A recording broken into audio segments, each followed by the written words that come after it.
Welcome over to the Crossfire podcast, and I'll tell you something. I am so excited. I got a new applause app. How great is that? Xbox going to be so pleased that it doesn't sound like popcorn just popping in the background. So it is great having everybody here, guys. I want to say thank you to everybody last week for all the well wishes. We had a bit of an issue with weather in New York. Go figure, right? Lost power for about 4 or 5 hours, but Crossfire just it didn't feel like Friday. There was no Crossfire. I didn't feel like in my own element the whole weekend. It was ruined. So that being said, we have got a great show for you guys tonight. Lots of great subjects, an amazing panel put together for you guys. And before I get started with that, I want to remind everybody to please take a look above the description below. There's a join button there to become a Mooch Maniac and help the channel out. Every month, some join, some, they join the membership, it ends. But I do want to thank everybody that's there right now. Shout out to Longshot 316, Sir X-Man, Masshole 1977, JB Kash, Rumple Foreskin, now known as Hollow .5557. It's a lot of fives. Midway7 Monster, the Mooch Maniacs, which is the great Wilmy Hood. Thank you to Wilmy and Zero Life. And the VIP Mooch Maniac that's here is Doggy Dog 420. Guys, if you would be so kind and courteous to hit that join button and join the Mooch Maniacs, you will always be a part of the show. You will never be forgotten, and I truly, truly appreciate that. That being said, I've been told by all the great YouTubers in the world to please hit the like button. Please share it out. Let people know we're doing this. Hit the subscribe button. The goal for 2020 is to get Mooch to 10,000 subscribers, and I can't do it alone. Even with this great voice, it can't happen. All right? Shout out to Doggy Dog in the Super Chat. He just wants to let everybody know it works. Show some love, like and share. Doggy Dog, thank you so much. That being said, let me get to my great panel I have assembled for you guys tonight. Let me start with the one, the only, and boy, he's going to be loud. He might even trump Mooch tonight. It's Xbot 448. Xbot, how you doing tonight? What's going on, everybody in the chat? What is up, Mooch? It is good to be back. Everybody know it Crossfire. works. Dude, show some even love. If you did a show last week, I wouldn't have been able to make it, man. I thought I had coronavirus or something. I was sick for like a week, but dude, no, seriously. Good to have you back and good to have you healthy, Xbox. One of my kids went to a UN building that they had to close down because of in Connecticut. So yeah, it was a little weird, but I'm feeling better. Played a little Bleeding Edge before we got in here, streamed that out on my channel, and I'm good to go, man. I have so much energy right now, bro. Well, that's nothing short of the Xbox 448 energy, buddy, so I'm not worried about that at all. Let me get to my next usual suspect here, and I got Gaming Forte. Forte, it is great that you're here. It's great that you're on time. It's great that your ear is to the ground for everyone that's here tonight and listening later. Gaming Forte, welcome to the show, buddy. How you doing tonight? What's up, man? Super excited, man. I was super bummed last week we ain't had no show, man, because I had the pent up frustration that I wanted to take out on Xbox, and now I'm calmed down, so I can't go at him. But J-Dub's here. J-Dub's here, and I definitely got to have some conversation with J-Dub with some of the stuff that's been talked about this week. So I'm glad you're here, J-Dub. I hope you can represent all those ponies out there proudly. Absolutely. Believe me, there's no better representative that I could get for the show. Forte. And I don't know if you remember this, Forte, but me, you, and Xbot were on a couple of tweets that they were saying, hey, guys, bring in some PlayStation guys. I said, well, there's no better PlayStation guy than J-Dub City himself. So let me just go ahead and introduce the man himself. J-Dub City. J-Dub, welcome back to the show, buddy. I know that you had a lot going on earlier. You were working. You got here last second to be able to do the show. I want to say thank you to J-Dub. J-Dubs, what's up, buddy? And I see you're muted still. I'm hoping and praying that he's near the mic. J-Dub. We may have lost J-Dub. He's Jay. Coax him out with a carrot. Maybe he's not. He disappeared like how Sony's disappeared with all the news for their system. He said coax him out with a carrot. Well, listen, I got news for you. With that low-level shade. I will jump right to our next guest. He's loud.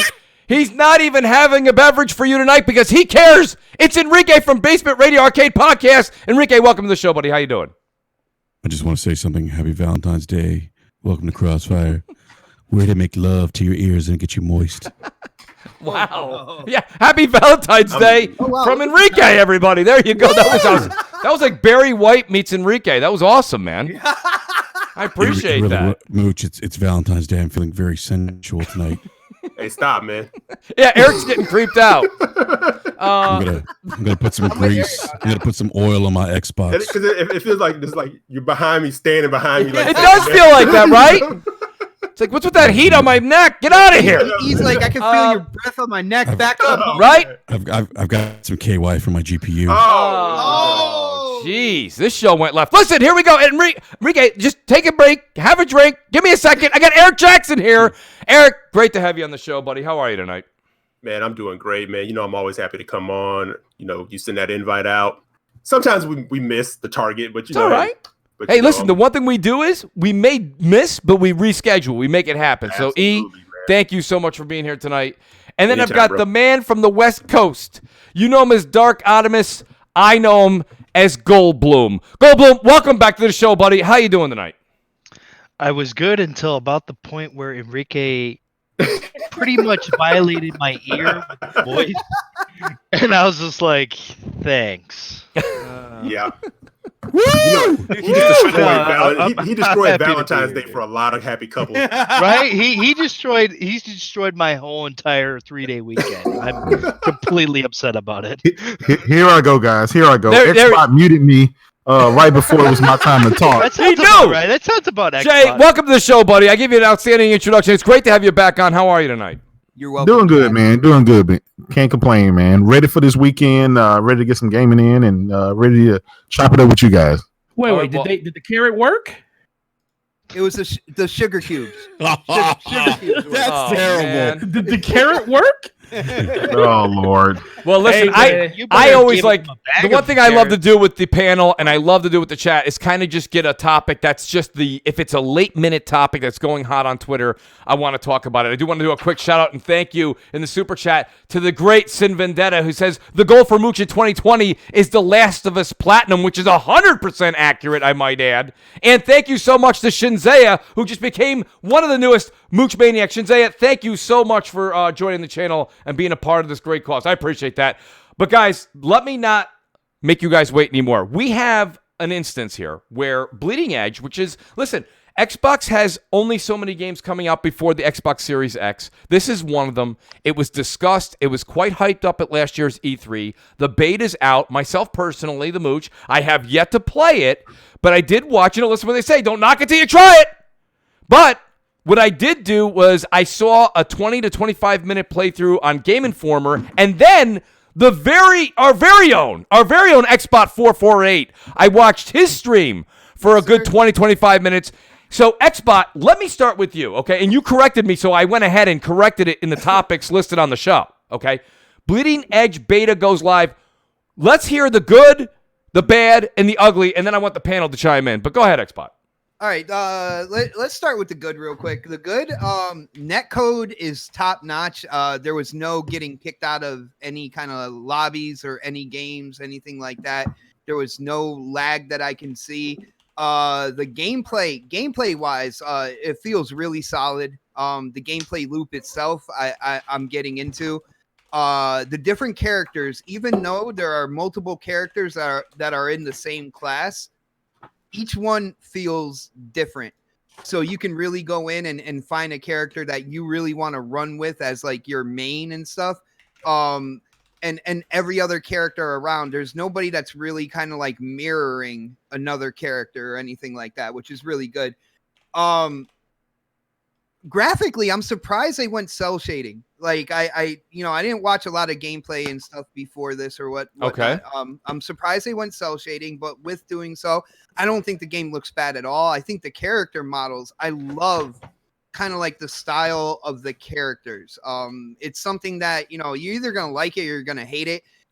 It caters to me, the way the characters look. I love the, what is it? The heavy metal shredder guy. I forget his name. The guy with the guitar. That's my main character. Absolutely love playing as him. Now, in terms of the bad, one thing I can say, one kind of like glaring thing about Bleeding Edge that I think I'm going to put as a negative, I feel like the game is misproportioned. I feel like they can bring the camera in closer. They can make the characters look bigger. Like they can shrink the map a little bit more. So where if you're in a hallway, it makes you feel like you're in kind of like a tight hallway situation. Everything feels really wide and the camera feels like really kind of like pushed back. So I mean, it's a negative for me. I thought they can go in, more cinematically, bring the camera in and stuff like that. And then the only other thing is like, what are they going to do to support it? Once it releases. Like I saw skins, I saw mods, I saw you can get like different hoverboards and stuff like that. But I'm gonna be interested to see, because this is basically a game as a service. It's a game that they put the game out there and then they keep adding content afterwards. So I definitely want to see their plans of like adding content and stuff afterwards. But otherwise, man, I had a lot of fun playing it. I actually had to stop myself from going back in to play it because it's Crossfire night, and I was like, man, I can't do that and get caught up in that. So I am looking to get back into it. I had a lot of fun with it for like the 2.5 hours that I streamed. And, so do you think that cell shaded remark that you made, is that something that maybe in your opinion took a little bit of the not the actual game itself, but it take a little bit of the polish off for you, or not really? It didn't affect definitely you? Well, for me, I play Crackdown, cell shading, all that good stuff. I thought they were going to be a little more detailed in the graphics, but with that being said, what they did do with the cell shading and seeing in terms of the textures, metal definitely looks like metal, wood definitely looks like wood. So they did a good job, with the graphics, but I was a little like, oh, they went cell shading with this. I'm like, oh, okay. But I don't know. Some people either love or hate cell shading anyway. So for the people who hate cell shading, this game is automatically put in that category for them. Did anybody else get a chance to play the beta? Since the last one. Yeah, Nope, I've been in the alpha day one, so. Mm-hmm. So Jay, what's your? I mean, listen, I'll be honest with you. From what I've seen in early playthrough to what I saw today, I'm sure it was more polished. I'm sure there was more weapons, there was more levels, maps, etc. But Jay, when you see a game like this, what's the first thing that comes to mind? For me, it kind of looks like, again, we've said this a number of times. And guys, please don't take it the wrong way in the chat. It just seems like this would be something that would be categorized under Game Pass filler. Is that true, or is that maybe just a bit too drastic? Listen, I'm going to give you my honest opinion, right? Mm-hmm. I played a lot of the game. I recorded a lot of the alpha and stuff. So once the game drops, I can actually release all that stuff to you guys. But the game is decent. It wasn't broken. I didn't run into many bugs at all. I mean, there was like one bug that I reported. The graphics are okay, but again, I was playing it between the PlayStation and the PC, so I got to see both sides of it with 4K, running 60 frames, everything. Everything seemed there intact. This seems like a game that probably should have came out a couple of years ago. In 2020, would this game push the needle, and does it even have to push the needle? I don't know. That's not my decision to make. I think a lot of guys will play it because it's in Game Pass. Yeah. But I'm gonna be honest. Review Metacritic score. I think this falls right in with that template, with that 69, 68 template. Yeah.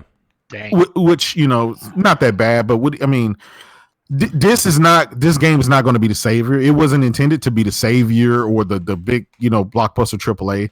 This was from what my understanding was Ninja Theory's game that they've had in the works for a long time. They shelved it.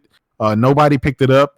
Once Microsoft bought them, whatever, they gave them the green light to go ahead and be able to put it out. It's on Game Pass, and you can call it Game Pass filler or not, but it isn't going to push the needle. But is it a nice change of pace inside of Game Pass? Yeah.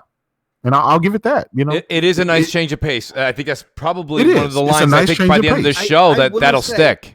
I will say, That I ain't think this gonna game stick. has the potential to really kind of like breed some real sweaty, hardcore, bleeding edge type gamers. People that will go in, have their crew and really strategize and all that two good stuff teams and play it next week, every that's day. it. Like I'm going to be honest. I have the total opposite view of that. Same I think dude. people would play it for they'll try it, and then I think they'll I think more people will probably go back to playing Sea of Thieves, than to continue on with this.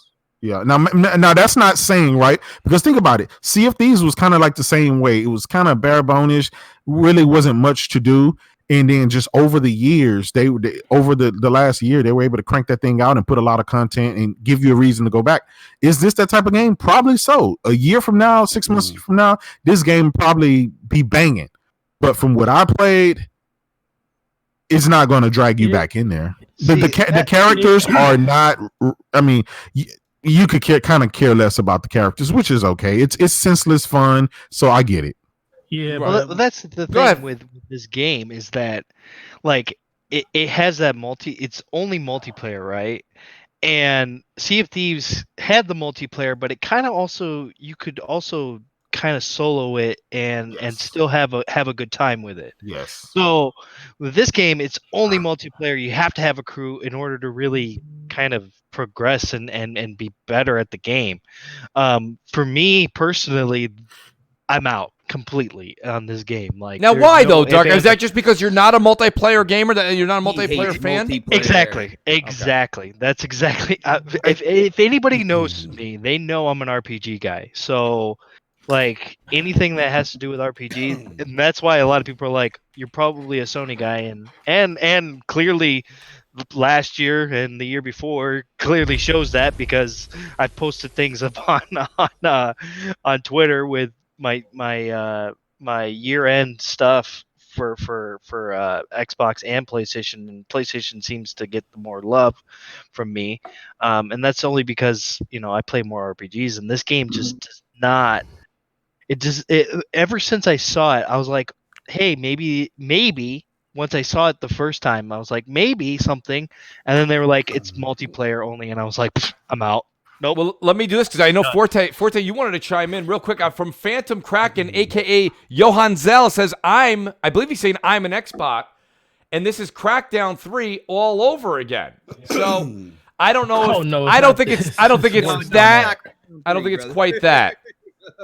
Crackdown 3, the single player was the best experience. The single player and the co-op, and the falling off the cliff was the multiplayer. Well, PlayStation Inquisition in the chat made a good point too. And Forte, if you want to chime in and answer this, that's fine. He says, Mooch, any comparisons between Bleeding Edge and Overwatch? That's it right there. Those are the vibes I got from watching about 40 minutes of streams today. Listen, man, as soon as I saw this and I saw the type of game it was, I was like, why would I play this over Overwatch? And I love Overwatch. And the thing is, I stopped playing Overwatch just because I got tired of the hero shooter. Now I'm getting back into that because they're adding a new season and everything, and the things that they're changing Overwatch, so it's going to make me get back in. But it's only because I actually care about all those characters and stuff. I pretty much know. I mean, I got little figurines of all the little characters from Overwatch. I collected them all, so I actually have some type of affinity for those characters. Where I look at this and it's like a mashup of a bunch of just different ideas thrown together and put on the wall and see what sticks. And on top of that, it's a brawler. And for me, being a person just like shooters and liking the way those feel, that's more of the side that I want to go into. Right. Now I can see where this is more enticing to like a younger audience. Like, I will tell you, my daughter's seen this. She's 8. When she saw this at E3, she's like, that's cool. And when we got a chance to get into the alpha, she was playing on the alpha under my account and she loves it. So the fact that I don't have to pay for, well, technically don't have to pay for it. I pay for my subscription already. She can play it. That's probably the only burn that's going to get in my house, because I have to be very selective now, because this is the thing. When you got Game Pass, there's so many games that's thrown at you, but you also got all the games that you enjoy. I'm not going to put down Destiny, and other games are going to be coming along the way that I want to play too. So I got to pick and choose. And when I look at a game like this, I'm like, do I really? As much as I want to say it's probably not going to be a bad game, but it's just like Sea of Thieves. I played 8 hours of Sea of Thieves and I never went back. I was like, this game just isn't for me. So I don't even want, when I look at something now, it's more of an instinctive thing. Like, I'm not going to say it sucks. I'm not going to say it's trash. I'm just going to say it's something that I'm not interested in, because I can play Overwatch. It's just like, I won't play a Diablo clone because I have Diablo. But that's pretty much how that always falls down for me. And then that's where this sits at right now. Well, let me ask Eric. Eric, real quick, what was your take? I don't know if you got a chance to play it. Great. If you didn't, I believe over the past year and change, you probably have seen it, enough of it, and now you're seeing people talk about it on Twitter all day. What's your take? Is this a game where you'll put down the one you're playing to get into Bleeding Edge? Well, I'm going to cherry pick a few points from everybody who's kind of spoken, because I'm kind of in the middle of all of that. It won't be something that I'll put down for something else, because I'm not a huge multiplayer person. So the multiplayer games that I select, that's kind of the one I stick with. So it's, it might be Destiny for a while. Yes. Like just picking up the Division 2 for $3, I might jump into that, right? So let me address one thing first, like the cell shaded look. I actually think that's probably going to be a credit to them, just like sort of like with Sea of Thieves, because those games tend to have, they're easier to manipulate, they're easier to change, and they can kind of continue on beyond when graphics majorly change. Some games just start to look dated. So I think that's going to be a benefit, right? That's a great point, man. The flip side of that, and I was talking to Slow Mo about this, and look, I'm a huge Ninja Theory stan. Like, I love Ninja Theory. I love them before Microsoft signed them, right? When they announced this, I kind of looked at it and I said, like J-Dub, I can tell this was a passion project of theirs that they just didn't have the money to do, because it does look like something that was supposed to hit maybe end of 360 going into the new generation, like in 2013. But that doesn't necessarily have to be a bad thing, depending on how they support it. Like Xbox said, if they throw tons of content in there, it may not be the game that takes a lot of people away, but you could be looking at, from an arena shooter MOBA standpoint, a cult followed type of game. I agree. Cult following that can lead to a sequel down the road where they're going to throw more money into as well. Here's the thing, though, and don't get me wrong. I think this conversation, nobody ever likes to really hear Mooch say it, but it comes back to like what we said 2 weeks ago on the show. In order for what Xbox just said, which, by the way, Xbox not wrong. That's the whole theory and what the development of Game Pass is supposed to be all about. I think if we were ever to sit in the boardroom. But you need those millions upon millions of people to keep these smaller games alive and to keep these multiplayer servers happening and always a lot of fun and keeping that challenge alive. And I'm not sure if we're going to see that occur over and over. And I'm not saying we won't. I'm saying time will tell with something like that. So that's where I'm at with it. I think the cel-shaded thing is fine. I thought the game looked fine. I thought Xbox made another great point. I think Xbox saying that they should have zoomed in a bit. The game almost feels like, have you ever played a video game and your couch is, or maybe it's a friend's house and your couch is just way too far from the TV? You're almost I gotta move closer. It's misproportioned. Man. Right. That's how I felt as I'm watching people play. The game is occurring it looks like the center is full out, and it needs to be brought in a little bit and get the player to feel like they're really that third person character. The other issue I had personally with it, and then we're gonna get to our main subject here tonight, is I just felt that the game is discombobulated. At times, I don't know what it is when you're going for that power cell. And Xbox, please correct me where I'm wrong. But I feel when you're going for those power cells, absolutely. As you go for those power cells and everyone's just hack and slashing left and right and going mad, it's just utter chaos. And at that point, if you don't get caught in the crossfire, it's just. I will correct you on this one, man. I see what you're saying. And when you first go in and start playing, for anybody who checked out my stream earlier, it took me 3 rounds before I started to feel comfortable with the game, because I looked at it and I was like, man, it's just pure chaos going on. That's where your lock on, your left trigger lock on is your best friend. And once you realize what character, what their abilities look like when they're in use, then you're like, oh man, now I know that snake guy got me in the curse or this and that or whatever. You just kind of recognize everything, and it doesn't seem like an absolute clusterfuck, right? That's going on in the corner over there. You can literally see what's going on. And one of my go-to things was dashing out of the way. Now with the dash, it's the right trigger, which I will be switching on my Elite controller to a back paddle, because I feel weird that my right trigger isn't to fire anything, but it's to get me out of the way. Right. So I will be switching that up. So you have to do some new button mapping, it sounds. Yeah. A little bit of button mapping. I do have the Elite version too. I kind of look forward to that. So I stay very privy to my chat, and Nine Lives and our Rob, who are big time Xbox guys, especially Nine Lives. He says Bleeding Edge is meh, and Rob says game sucks. Period. I mean, I've seen a lot of diehard Xbox guys say they're not saying bad things, but they're not speaking very highly of it. So this may be. Go ahead. I think we're just lack of interest.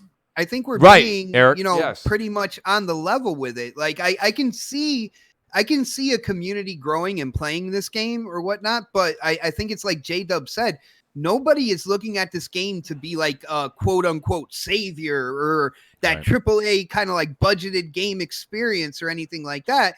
It's something that Ninja Theory they have wanted to put out for years. When they did get acquired by Microsoft, said, okay, put that out there.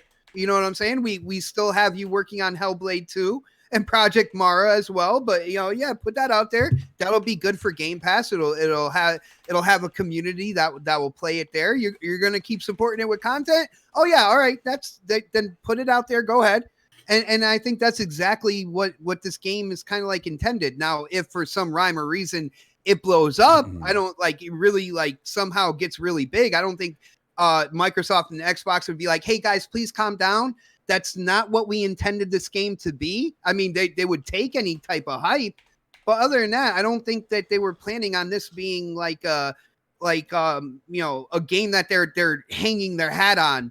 It's a make or break thing. You know what I'm saying? No, I think they'll do the same thing they did with Sea of Thieves, because I don't think they really thought Sea of Thieves would be a big thing either. But as the popularity of the game grew, they started showing it more and more inside Xbox, and then they featured it in XO with the new DLC.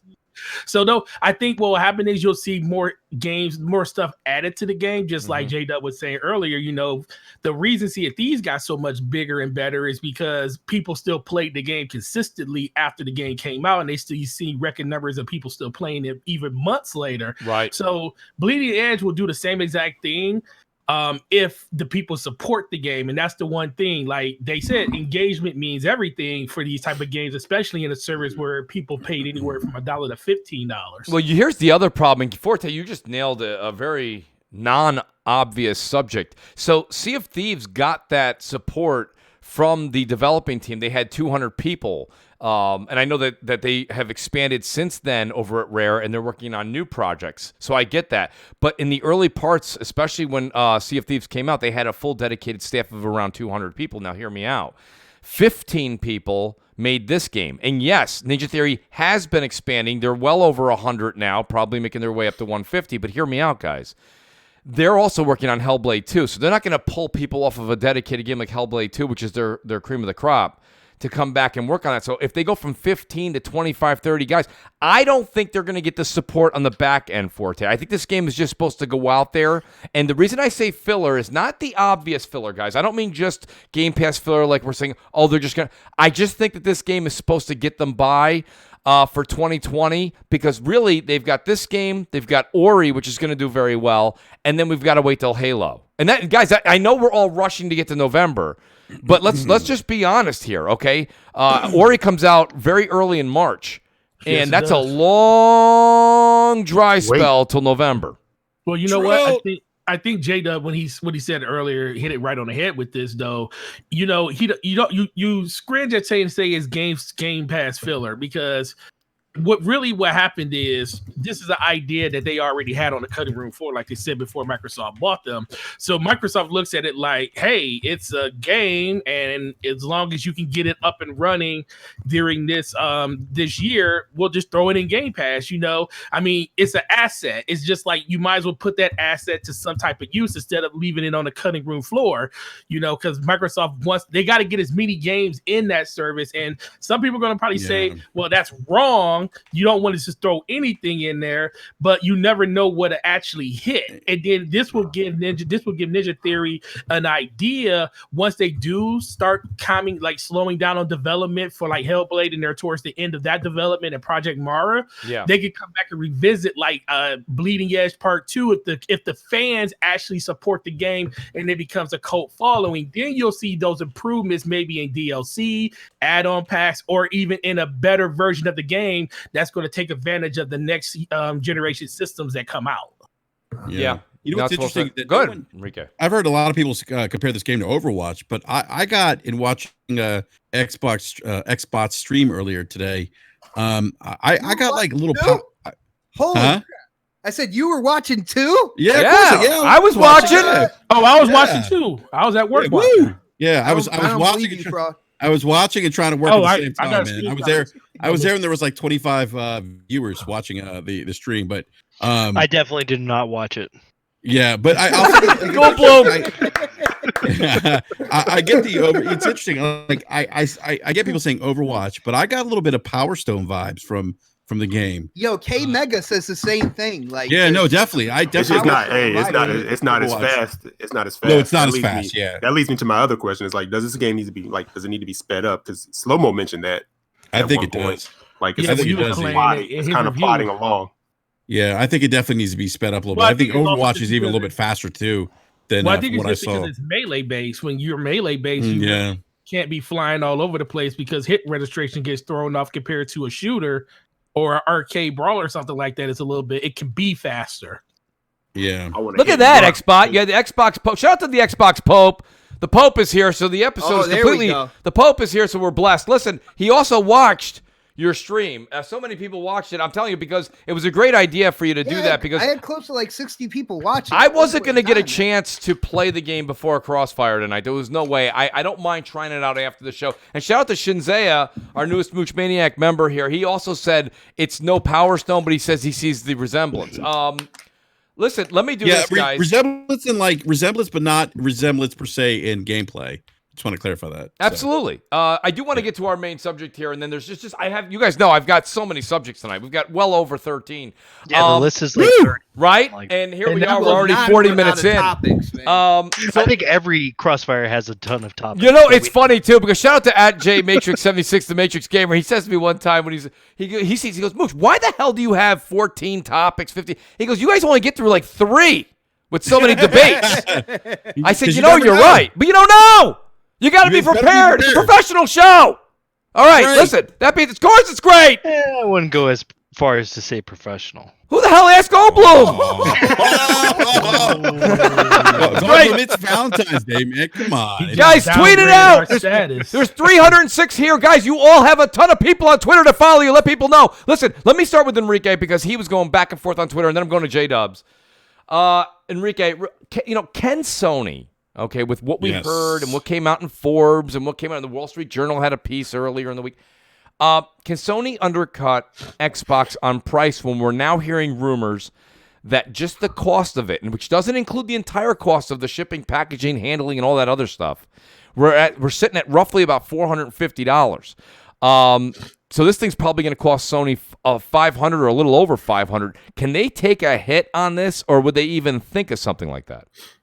All right. So the question is whether or not they want to take a hit. Right. And no, probably not. Most companies don't want to lose money on products. That's obvious because they're in the business to make money. But here's the thing. They lost money on the launch of the PlayStation 4.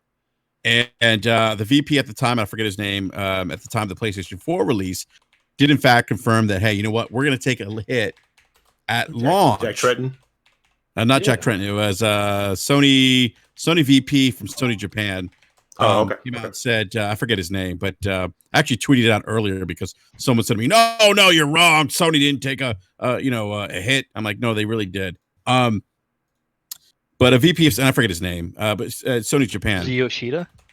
No, it wasn't Yoshida. I could pull the name here for a little bit, but so basically, what they said is, look, we're going to take at launch, we're going to take a hit on the PlayStation 4. We're going to lose money. I think it was about $60. They were taking a loss about $60 on each console sold, but they thought that they would make up the money in terms of they'd make up the difference basically from PlayStation Plus subscriptions, right? So it kind of makes sense. Like we heard them talk about, we're going to wait till Microsoft prices, see what their price point is. My guess is that if Microsoft says we're going to launch this thing at $600, Sony's going to say, all right, we're going to launch at $500. We're going to make some profit, and we're still $100 under the competition. If Microsoft says we're going to launch this thing at $500, I think Sony takes a hit. I don't think Sony wants to come in at the same price as the Series X or come in within $50.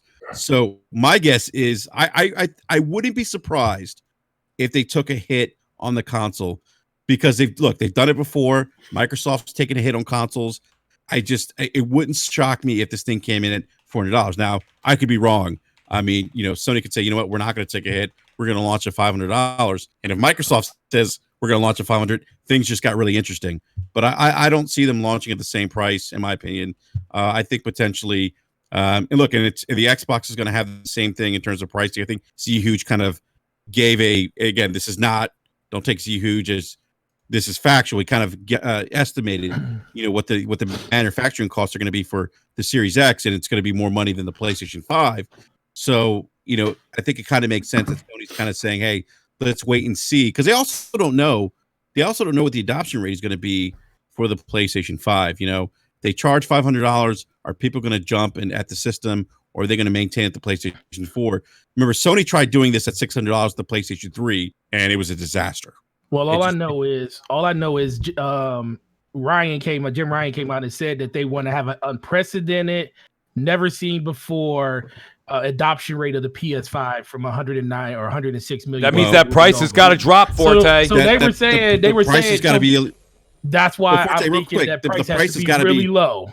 But the price has to be $399 then, because that's the same price point that people adopted the PlayStation 4. So it's a price point that your core consumer base is accustomed to, as opposed to saying, hey, you know what, you played for the PS4 $399, 7 years later, we're going to charge you more. That's probably not going to fly in the face of the core consumer Sony buyer. So I think I'm confused about, it's like mixed messaging. I'm confused because you said you want the biggest adoption rate ever, but then you want to wait for Microsoft to announce the price of their newest system. And nobody in this room thinks that system's coming under $500. I mean, nobody it's though. I mean, Microsoft is like, Microsoft is willing to do what I said on Brap the other day. It will. If they're willing to take that hit, it will. But they could. I mean, I don't think a $600 price point works based on history. I could be wrong. Microsoft is doing a two-prong attack. They don't remember. Microsoft don't care about what system you buy. I mean, but that's true, and I get that. But you got to believe they still want to move Series X's. They just want to move. Listen, they don't want to move. No, they don't. No, they don't. Xbox. They don't care.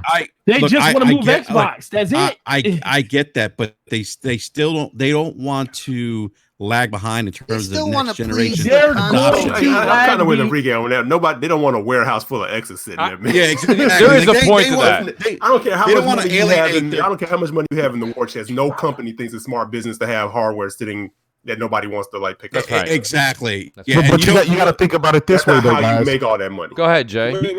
You got to think of it. Yeah, you got to think of it this way. Who's to say that they're going to put in queue to make millions and millions and millions of them at launch? Exactly. They know that they're going to sell less than Sony. They don't think that they're going to sell, 5-6 million within that launch time frame. They know the base. They know, the price is not going to be comparable to pull people in. People didn't really start buying Xboxes until the sad price dropped down to $149 or something like that for Christmas. That was the only time they were able to get rid of the Xbox in a big fashion this gen. So listen, the diehards are going to buy it day 1, day 2, day 3, week 1. After they buy it, it's back to the you barely doing it, barely selling it. That's just what it is. Jay, I don't know though if they kind of what to Eric's point is, you don't want a warehouse full of consoles. I don't know. That's why they're not going to make a bunch of them. They're going to make them according to supply. I don't know though if they really want to give up. I know that the ultimate goal is to get people in the ecosystem. I get that, and that's kind of I think why they're doing this forwards compatible thing. They don't want to lose people. But I do think they still want to sell Series X's because I don't think you want to lose that narrative of, or fall behind what's quote unquote next gen. Mm-hmm. Because even though people are saying, Microsoft's not doing traditional next gen, they're doing forward compatibility. At some point, it is going to be next gen. They're going to cut off games on the weaker system. That's going to happen. So are we saying that? Are we saying that the Lockhart isn't next gen now? No, I'm not saying that. Listen, we don't even know. Because that's Lockhart is a rumor. The Lockhart. It's a rumor. That's a But non-starter. we still have to go under the assumption that the reason they're willing to keep the price at what now, if the Lockhart is a complete rumor, then yes, they need to match the price of the other system. But everybody's been operating in this vacuum that the reason the Xbox is going to be $100 probably more is because they're going to have another system on the other side that's going to comfort. That's not true.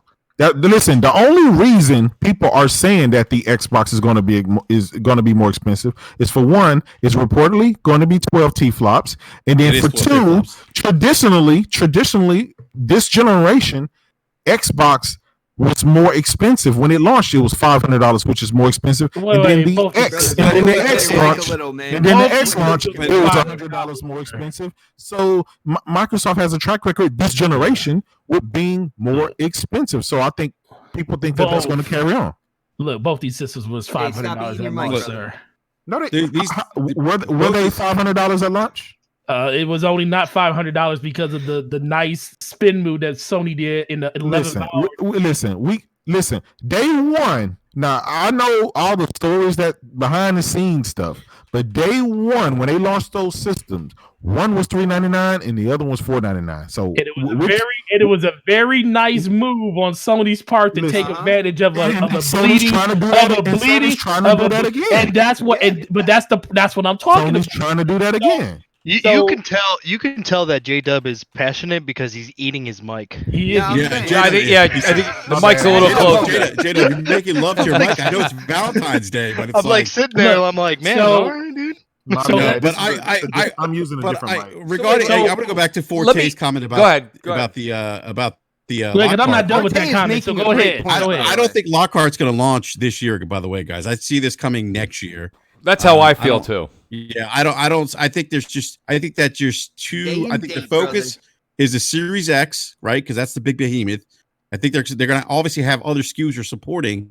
I think once they start transitioning out of the older generation, then they'll introduce the Series X as a cheaper option. So I still think $500 for the Series X, $400 for the PlayStation 5. And that's what I think too. That's a great idea, but you're wrong on that one, man. Because if they're gonna come in, if they have two SKUs ready, one being a premium and one being a quote unquote economic version, a lowered price version, they're gonna release them at the same point in time. So this way they can do marketing for having the cheapest console out there, and they can have the marketing for having the most powerful console right off the bat, brother. And I understand your point, but if they were doing that, why would they still continue supporting the Xbox One S? If you're gonna say to me, hey, we're coming with a cheaper SKU, wait, but they already have a cheaper SKU, so why not say, hey, you know what? Because they want next gen. So, but they're still selling. But they're still selling. Hold on, just real quick, Forte. Let me answer. Yeah, go ahead. Quick, just real quick, because at the end of the day, if people still decide that they're not ready to jump on board on the new series of hardware, guess what? With having forwards compatibility, they are going to spend their money where it matters to the companies the most, on the software and services. So there's still how much money off of those, man. So how much is an Xbox One X going to cost then if they launch a Lockhart at $299? A Series X? No, Xbox One X. No, the One X. The One that's X. A good question. It's a very good question. Exactly. It'll probably be like 150. It'll probably be like 150. They're going to stop selling the Xbox One S then? Who knows? But I mean, that's what I'm saying. Like, if you think about it, I'm sorry, Global. I'll let you like. Yeah, go ahead. No, but my point is like, if you think about this, if they introduce Lockhart this year at $299, then to say they drop the X to $150, then what happens to the Xbox One S? I mean, are they just going to cut it off completely? They have a year to cut it off completely. You would think so. But they wouldn't have a year because the Xbox One S is still in retail right now. And if you're saying that they're going to launch a Lockhart this year, okay, so they don't have any problem. Once the consoles are sold to whatever corporation that owns these stores or whatever, then it's gone out of Microsoft's hands. I understand that, but it still looks bad on Microsoft. But here's the thing, to have that stuff. Everything looks bad that Microsoft does. That's not true. Hold on. Go ahead, Go Bloom. That's the thing with this whole Lockhart, Series X thing. Yeah. I don't think they should do the whole Lockhart thing. I don't think they should do it. I honestly think it's a bad business move. I don't think that they should come in with a smaller SKU of a console. I think they should just consider the Xbox One X, the Lockhart, and then get rid of the S, and then have the Series X out there for the gamers who really want that power and really want the graphics and fidelity. And I think they'll be okay. But I think them coming out at $500 or $600, that's gonna hurt so many people's pockets, man. I'm telling you, that is way too much. I think it's too much money. I honestly think if they're selling another console for $500, I'm not buying it. I'm not buying it. I guarantee you that, because I already have an X and I bought it at $500 and I barely use it because they didn't come out with any exclusives that I was completely interested in, and I was very upset about that. But I mean, yeah, that's another point. You're not really paying $500 if you got an X. It's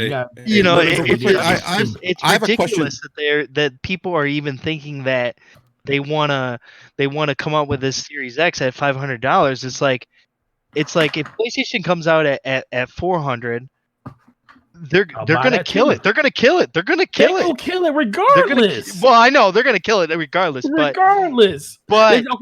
they're just gonna wipe the floor with that. Look. I have a question. I have a question real quick, Forte. I'm sorry, man. I know you're trying to get it, but I just want to ask the panel a question. If they release a Series X at $299, right? Yep. Then what do you guys like? What's the incentive to buy a Series X if you can get the X cheaper? Oh, you mean wait? Are you saying you said Series X? You mean twice? release the? I'm sorry. I meant like I meant if you release Lockhart $299, what's the incentive to get Lockhart then if you can get the Xbox One X cheaper? Right. Exactly. It makes no sense to have a Lockhart. It doesn't make sense. Yeah, it doesn't make sense. Now, Lockhart to me makes more sense once you graduate. Hold on, wait, Xbox. But wait, but real quick, but to Global's point, and to me it makes more sense when you graduate from current gen to next gen, and then you have the beast, which is Series X at 12 teraflops. Now you introduce a cheaper option for the people that bought the Xbox One X 2 years ago, or had just recently bought an Xbox One S. They don't want to spend the additional $500 to buy the new beast. Now they have an option to come in cheaper to what would be next generation hardware. Okay, now listen, I want you guys to just fester on Enrique's question, because this is an outstanding point you bring up, but I do want to just take care of the super chat. Y9 Power says Sony wants a repeat of 2013 with a lower price, which is something that I think we all kind of think that's the strategy here. And shout out to JD Gamer. Great to have JD back on the channel. See him here again. He says, to answer your question, Enrique, the answer is, I believe he's saying economies of scale plus older tech eventually becomes more expensive to produce. That is why you stop. So I don't know if that answers something that you were pertaining to in your last comment, but JD, good to have you. And also I want to welcome back Judah Zook to the member. He's a Mooch Maniac member again. Judah, thank you so much for that. I appreciate it. Thank you. But go ahead, Enrique. You asked a great question to the panel. I just want to answer in terms of why come out with that lower SKU. Like, why would anybody, drop their Xbox One X for a Series S or something like that?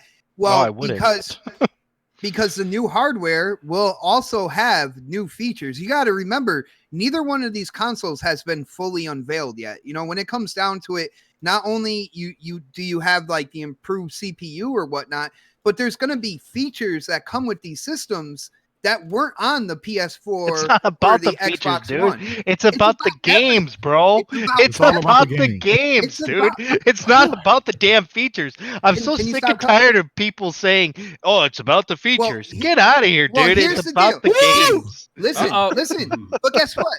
With Xbox, you're going to have forward compatibility for a year. So when it comes to the games, you're going to be able to play the games either way. Right now. The dividing factor between an Xbox One X and a Series S or Lockhart would be the improved features and stuff like that you would get from the system. It is a thing. Like, I don't understand how. I understand that some people not. go for that, but that's it's so stupid to even, I don't know. To me, it sounds stupid for anybody to be like, I'm gonna buy a console for its features. Oh man, it makes no sense to me. Hold on. It makes no sense. It was well, so what stupid. feature? Hold on, real quick. It was so stupid back in 2013 when PS4 and Xbox One came out with a DVR built into it, where you can stream to your favorite space and right from your system. That is a feature. That is a feature that people would gladly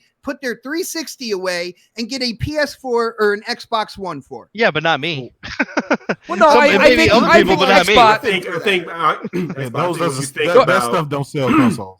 Yeah, that's Look, Xbox. Hold on, let me just say. So Jay and E are saying something. Xbox. Don't get me wrong. I'm not going to go ahead and say you're wrong. I know where you're coming from, but I think we're at a point right now where the consoles are equivalent in those features at this point in time, for the most part.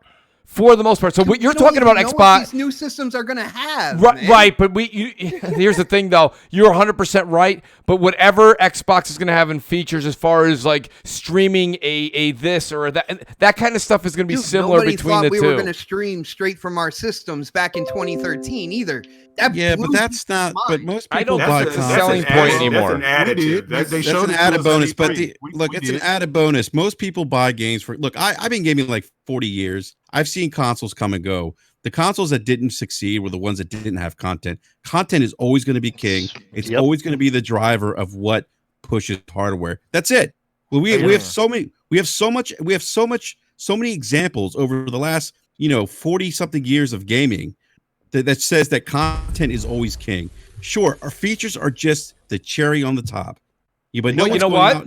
I'll tell you something, Enrique. What you just said is exactly. Shout out to JD Gamer again in the super chat. He said exactly what you said. Microsoft has 15 studios with plans to buy more, giving them the capability to produce more first-party games than any other platform. And with many of these new studios and extra dev time, you can expect lots of great platform exclusives. Now, JD, here's the thing. What you just said is the blueprint. That's the blueprint. I get that. I think everybody on the panel gets that. The question is, you have to execute and you have to put out a quality product, not just a game. Like, Mooch can make a game, and trust me, you don't want to play it. Okay? You don't want nothing to do with it. Is the game going to be called great? That's going to be called yelling. You're just screaming to your old Connect. Nobody's even got a Connect. All right? My point being is, it's not about just putting out blah, right? And I mean, Forte, you know this. I mean, your store is full of mixed bag of emotions as far as games are concerned, right? You've got AAA bangers, you've got AAA meh, right? You've got okay games, right? You've got It's a grab bag of emotions. It's more like double A meh. But there's a lot of meh AAA games. Well, there's a bunch of stuff that's got tags from 2017 in the drawer because people never bought them. So right. But I think the success rate of games is like 5% or something. But go ahead, Forte. Let's get back to where. So what was the main question of this topic? I think the main question that I think everyone's been kind of alluding to with the whole Forbes report that came out is, if we're talking $450, okay, for just manufacturing costs, we're not talking about shipping and boxing and packaging, because I mean, part of the report also said it doesn't include any of that. So if we can fast forward and say that that's going to cost Sony $500 out of pocket, okay, this thing would be, so this would hypothetically, the PS5, because they haven't talked about the X yet, but the PS5 would cost Sony $500. So Sony may be willing to break even at $500. Microsoft's system, which is seemingly more powerful, seemingly has more parts that are expensive in the box, would hypothetically be at minimum $600, right? At least $100 more. If Microsoft, being the juggernaut that they are, and they want to reduce it by 100 to 500, the question then comes back. Sorry for the long-winded entry game, Forte. But realistically, would Sony come back to a $400 price point, lose the 100, and try to outsell Microsoft on price point? I think they'll be willing to lose some money on it. Honestly. The question is this. The question is this. Go ahead, Forte. I'm back to being confused about this because they said they want to move as many people over to the new system, meaning that means a lower price point was always the option. Now, Microsoft hasn't even alluded to a price on this thing yet. And like I said, I've been always saying $600 because that's what I'm willing to spend for it. But Microsoft, I can see easily coming in at $5. I don't see less than $5 for the system that they're putting out. So if I'm a betting man, I'm thinking Microsoft's going to come in no lower than $500. So if my PlayStation is $500, it doesn't look good because. Yes, they'll still sell. No, I'm just saying it doesn't look good. It doesn't look good on the optics side. Jay, Forte's talking about just from your wallet's perspective, right? That's all I'm saying. From the wallet's not necessarily that the games are going to speak, but no, really, because they think about it. If the specs for the hardcore, right? Let's talk about the first 3 months, Jay, because I like where you're going with this when you said why not. For the first 3, 4, 6 months, maybe 12 months, it's the hardcore buying in, right? Day one, can't wait. So the hardcore is paying attention to what is in the box.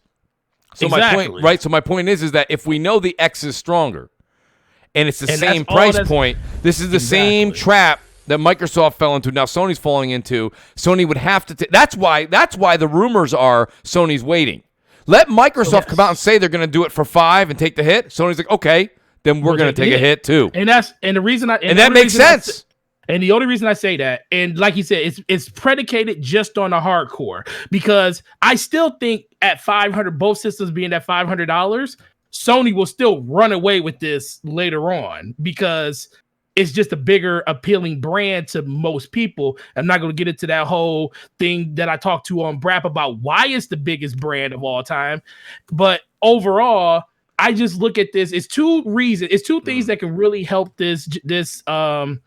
help the system sell the most at launch: availability and which one's gonna come out first, honestly, because people underestimate when you launch first, you take a big piece of the pie away from people that ain't got money to get both right away, and most people are super impatient and they don't want to wait for the next one. Especially hardcore. Sony is more in the catbird seat on that one because more people will jump at an opportunity to buy the Sony system before they buy the Xbox system. Whereas there will be a lot of people be like, you know what, I don't want an Xbox. I'll just wait for the PlayStation if it comes out a week, 2 weeks later. But if they're the same price and PlayStation comes out first, PlayStation is going to sell way more systems than Xbox this generation, not this generation, but in the immediate term of the rest of that first holiday. Now, if Xbox comes out first, that kind of skews it because now people have to really decide. Do I want to put money down to buy this system? Because I know I'm going to get it sooner or later. It is the more powerful system for the same amount of money, and it comes out first. So I can start playing my games like Call of Duty instantly right on this system. Or are they going to wait? And then the other thing is, what I think truly is going to happen is Microsoft is scaring the crap out of Sony with the price. But people keep saying Microsoft's willing to drop their price to $400. That would be nice. I would love to see that as an Xbox. I would love to see that as an Xbox. That ain't happening. So guess what? That is pie in the sky right there. And the reason I'm so confused, Sony knows that's pie in the sky. So what are we really waiting for to announce a price? Because if they're going to come in at $500, you're going to come in at four no matter what. There's not even it's not even a discussion around that. They're going to be $100 cheaper, either at $400 to $500 or $500 to $600. So listen, I'm going to give the mic to Jay. I want you to get a chance here. Let me these two super chats kind of pertain to it. And Jay, you got the mic next. Nitrous Inex says Microsoft can afford to take a hit on money, and Sony cannot. The general public buy the console for features, and the content number says it. And then JD Gamer's back. And JD, thank you so much for these super chats. I truly appreciate it. He says Obsidian, Ninja Theory, Playground, and the Initiative will all be making AAA games, and they've all proven that they cannot. I'm trying to see here. Prove that they cannot. I think he's trying to say that they can, and not to mention 343 in the coalition. Jay, what's your point on this? Because I know why you wanted to chime in right away because you're going to say games. But what's your take on pricing with this whole gig? Okay, this is the reason. This is the thing, right? If Sony thinks Microsoft is going to launch the Xbox Series X at $599, right? With all the features and stuff that it has, all the 12T flops, it will want to drop that price $50 to $100 less. Yes, 100. Agreed. Wait, listen. $50 to $100 less. Agreed. But if they launch it at $500, then Sony is going to try to launch at $399 which is $100 less. So the reason why Sony don't know, right, is Sony don't want to say, okay, we're going to launch our console at $399 and Microsoft launches theirs at $600 because that's more money Sony could have made by launching a little bit higher than what they thought they would have been able to. So I can see why it's just business 101. If you can undercut your guy by $15, why would you want to undercut them by $100? That's more money that you're losing. Yeah, but that also goes back to that conversation. What he said though, we want to move more people over to this system. You're not doing that at $500. Listen, and I totally agree with that. But there's more to that. The way to move people over to your console quickly is by giving them a reason to. Right. And they've given you a reason this whole generation with all their games. Not necessarily, not day one, sir. Not day one, they haven't. All the games that are releasing this year can be played on both systems. So I agree with you long term because I'm going to buy when it comes. I agree with you long term when it comes to the new system, when it comes to newer games like God of War 2, Spider-Man 2, all those games when they release later on in the generation, they already sold those systems. But initially, when this system launches, your PS4 Pro will be just as good as all the other systems. You just don't have all the bells and whistles. So they didn't really convince everybody that they need to move over just yet. I disagree. What's the window of getting people to move over? What's the window? That's the question. Are we talking about within the first year? We're talking about again. We're not dealing with the 2013 generation again. Exactly. Now we're talking about backwards compatibility, and people are invested. Now we're in the battle for ecosystem. Exactly. Which who won the ecosystem battle this generation? I said, who won the ecosystem battle this generation? Sony did. And then the thing is too, the only people that truly care about this whole, notion of, Sony's afraid and they're waiting are us, the hardcore. Right. The actual casual, I don't give a damn who's afraid. They're not even thinking about who's afraid. I don't think they're afraid. I don't know. You want to see shiny graphics. They're afraid, yeah. No, but Xbox, you know how the narratives go, it's afraid. It's business. Like Jay said, it's business. It's business 101. Enrique said it back at the beginning of this whole thing, and I think J-Dub actually kind of solidified it. First off, Enrique said this is basically what they did at E3 2013. Mm-hmm. They waited to see, and then once they saw, they made changes when necessary. And when J-Dub put it out there, it's like, well, if we can sell it at $500 and still be less than the other system that's coming out this year, yes, that's we're coming in as the more affordable gaming system. Now, if our competitor comes in at 500, we're going to take a similar loss like we did back in 2013 to still be that more kind of that more economically friendly kind of system out there for the gamer that's going to be $100 less than the other system that's coming out. It makes absolute sense. Yes. So there's no fear involved. Where's the breaking point for this then? When do we get to a point where somebody has to say something? Let's say Microsoft gets to E3 and just announces a system and a date, but not the price. When do we get to a point? When do we get to the same thing? The point is somebody got to open up and say something. But Sony, because I'm gonna play Katie just like Mike. It's gonna be like a game of chicken for these guys. Well, that's what they're doing. It is a game of chicken. But they're just gonna be like, we're gonna come into this price point, maybe. No, dude, just give us the freaking price point already. But that's what I keep saying. That's my whole thing about it. This is the first time that Sony's actually done this. They actually did this for the first PlayStation when they came out. The first PlayStation, Sega had just announced the price point of the Sega Saturn. Sony came out. The guy came on the stage, and this is what E3 was held at the Holiday Inn. Came out and said $299, and that was it. Walked off stage. Yeah. At the time, the Saturn was $100 more. Mm-hmm. So this isn't the first time Sony's done it. They did it in 2013. Listen, I think it's all. Is it the writing on the wall? I mean, guys, we're going back and forth, but we're all paying attention to this day in and day out. Okay. First of all, a shout out to Wilmy Hood. Thank you so much for that super chat. And who's yelling? It's going to be Mooch in a minute. I got news for you, guys. Here's the deal. Let's be really honest here. Sony's waiting deliberately. That's not, and I don't understand. Listen, the thing I will not understand yet is we have to talk business, right? Business is business.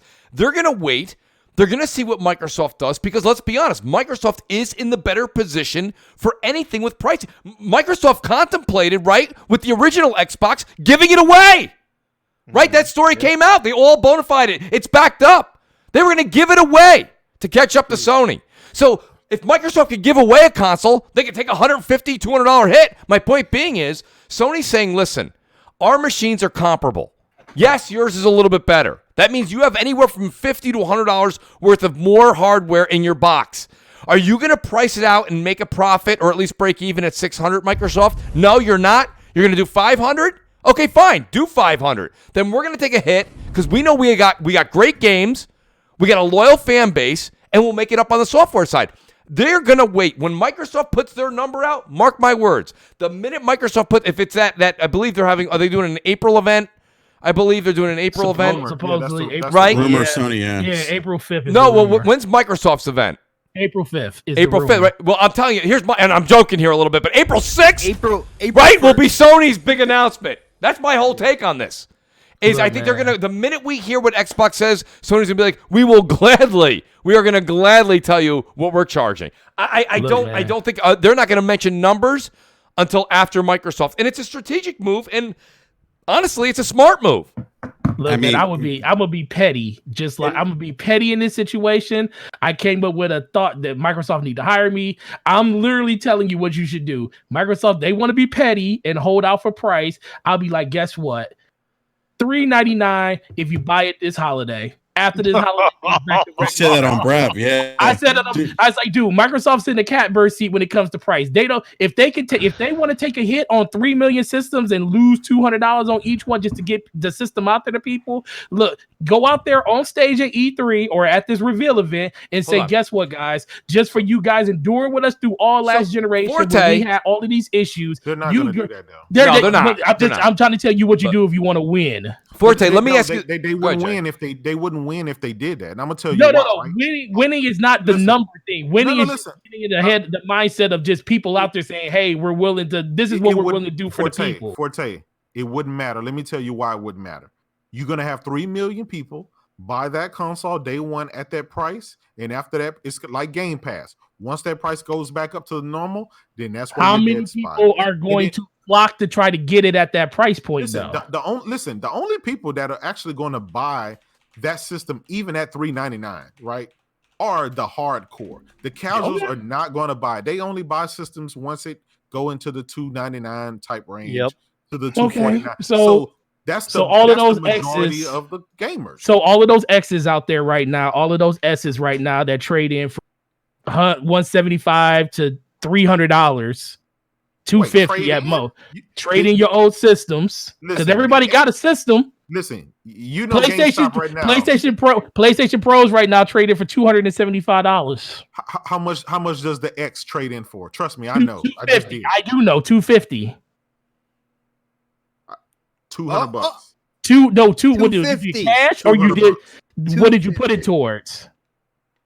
No, that was my trade in when I traded in. I literally traded in X last week. $200. Yeah, last week. But if you trade it in towards another system, you get an extra $50. Is that a deal that they got going on now? That's the deal that's going on this week. Okay, well, that's a deal. Trade-in value right now. Because I'm literally looking at it right now. You'll get $175 store credit right now with a Pro membership, and cash you'll get $140 right now for an Xbox One X. $175. That's all they're giving you for that. You look it up now. Yeah, while you're doing that, let me just. Go ahead, Forte. Look it up real quick. I want to shout out. I'm definitely about to look it up. No, go ahead. That might have been. You know what? It might have been last. Might have been Sunday when it ended. Then because it was $250. Yeah, right now it's $175 for X, and the X is still. Oh, you know what?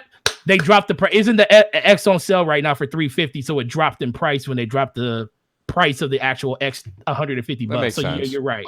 Yeah. Well, right now at Best Buy, I think the X is. I mean, Microsoft hasn't really formally dropped the price of the X. If you go to the Microsoft store, it's still $499. Oh no, it's only retail Pacific where they dropped it at. No, it's $350 at the Microsoft store. Is it? Yeah, I think they finally made a drop. But I do want to credit what Jay's saying, though. here we are saying that when Series X, Microsoft's going to take $100 or $200 hit. Is that the case? I mean, when the Xbox One X came out, they were at $499, and even regardless of who's checking their prices right now, a long time, that was 2017, folks. Okay, yeah, right. Here we are, and now we're talking $350, right? I mean, this thing is held at an above $400 price tag for quite some time, even with sales. Shout out to 00 Rain, who says the PS5 will have backwards compatibility with PS4 games, right? That and the inevitable AAA bangers that are expected of Sony will undoubtedly sell PS5s, whether it matches or undercuts the Xbox One Series X. Yes, regardless, the systems are going to sell regardless to the people that they need to sell to. You know, everybody on this panel is going to have both. Well, wait, let me ask you a question. Forte, this is what I wanted to ask Forte real quick. Enrique, you are the anomaly here, right? Yes. But race. When we say, listen, let me ask Forte a question. I think a lot of us always assume this, but Forte, you're actually going to have the answer. Let's say when the Xbox Series X comes out and I have an Xbox One X like everybody else on the panel, when I want to trade that in and I hear Microsoft's giving $200, or GameStop's giving $200. How much of that $200 is reimbursed by Microsoft to GameStop? At least half or more? It depends. If it's a Microsoft promotion, that's a trade-up promotion, at least 50%. If it's GameStop related, so let's talk numbers here, everybody. So if they're competitively trying to price this thing, and it's supposed to be $600 for them to break even, they price it at $500, and now all of a sudden, all of us that have X's are going to get a $200 trade-in, right? Seemingly, and it's a Microsoft promotion. Now Microsoft has to eat another $100. Like, that's a lot of money for Microsoft to lose before you even walk out of GameStop's door and plug that bad boy in. But here's the thing: when it comes to hardware, I understand a lot of money to lose or whatnot, but hardware has never been the place where these companies have made money. They want the hardware out there. I get it. So this way they can sell software. So don't tell. Hey, guess what? Apple doesn't hear that. Apple's making like 700% profit on the iPhone. Then they're making money in the App Store. Where's Steve Jobs when you need him? Listen, I got news for you guys. I think you're going to see something really, really wild with pricing here, and I think Sony's going to wait. I think Sony is going to undercut them. Let me read JD Gamers, and I want to get Sony's practice to do so. Well, it's listen, you know what though, Xbot, let's be honest, we all know that Microsoft is a much bigger company. Sony kind of has to do that, and that's why it's always their MO. Shout out to JD Gamer and the Super Chat. He says Sony can wait all they want and try to adjust for pricing. What can they do? What they can do is take a $7 to $10 billion swing in profits, and Microsoft can, in my point, is that don't count Microsoft out in pricing. They could surprise us. Yeah, JD, I see where you're coming from with that, but the one thing that and listen, you got to understand something. The reason I do that, and sometimes I shake my head, is sometimes when I read those things, JD, I hear Mooch from 2014, okay? And the problem, right? Thank you. It's not easy. It's not easy. We love Mooch 2020. Thank you. Appreciate that. Mooch 2020 running for office. Listen, here's my whole thing. Microsoft is a business. They're not going to take a drastic hit. It doesn't make any sense for them. They didn't do it with the X. I don't see them taking a drastic hit with the Series X. And if there is a thing, right, because it is still rumored, it's a strong rumor, of Lockhart coming down the path, guess what, guys? The Lockhart is your cheaper alternative. Microsoft is saying, listen, we're giving you a cheaper alternative, so we're not going to lose money on our Series X. We're just not. That's why we're making different categories, different levels of gaming. It's your choice as the consumer. One more thing is the one thing I kind of want to bring up is GameStop. What if because I mean we're seeing it now. We are seeing it now. Especially here in California, what if GameStop isn't around when the next consoles come out? It just won't be around in the foot. It won't be. It will be around, but I mean, without elaborating on it, it would. If anything, it'll be a way smaller footprint than it is now. They always said they're going to be around. That's going to be a big problem, though. That's going to be a big problem, though, because if you're living in a certain town and you don't have a GameStop, you're not going to be able to trade in your. They'll be in the hood, brother. They'll be in the hood. Well, of course, they always, always. But I think that's a big concern is that GameStop's not going to be around when we're going to need them for that that trading in our console for the next console. You might have to travel 30, 40 miles. Yeah, that's gonna be rough. Cold and rain. Well, luckily here in California, we don't have to worry about Well, that. let me ask you guys this. There you Here go. we are. We only got 40 minutes left of the show, and there's so much to talk about. Guys, I got to bring this up, right? I got to bring this up. God, 40 40 minutes? baby. Right? I'm telling you, we're on the third topic here, guys. Honestly, so I'm going to start with Enrique, because Enrique, and I wish I was trying to write it down when you were saying it. I just didn't get a chance to. You brought it up. E3, right? So let's go back to 2-3 years ago. Yes. And everybody was saying, this is before Sony bowed out. This is before any of that. The media was kind of running with something saying E3 may be on its last leg. Now, maybe somebody got word of it. Maybe somebody was talking to executives throughout the companies, heard murmurs of it coming through the pipeline. But we were all like, how could you? Even myself, I'm like, you've got ABC, NBC, CBS, IGN, everybody, right? WNBC. WNBC, right? They're all there. Why would you give up this kind of airtime, right? Why would you do such a thing? But then Sony leaves. Yes, Nintendo's there, but they're kind of like there in body and not in spirit. Yeah, right. So there's now Jeff. And listen, Jeff Keighley's not a brand. Okay, he doesn't make software. So I'm not going to make more of this than it is. But he put on a big show. With E3. I don't know. He helped Right. Kojima make that Death Stranding, so Absolutely, he did. Especially with all the what did he have, like Skittles all over his face? Listen, Oh my God. right? Jesus. Taste the rainbow. Listen, here's my thing, Mocap. right? Enrique, is this no big deal and it's status quo, or now by having someone like a Jeff Keighley, who really is, listen, you like him or you don't like him, he's big in the gaming world. Nobody will leak a price, so we're good with that. Well, do you think that this makes a big deal? Nah, kind of, yes. Yeah, I do. He's kind of like the Dick Clark of video games. Right.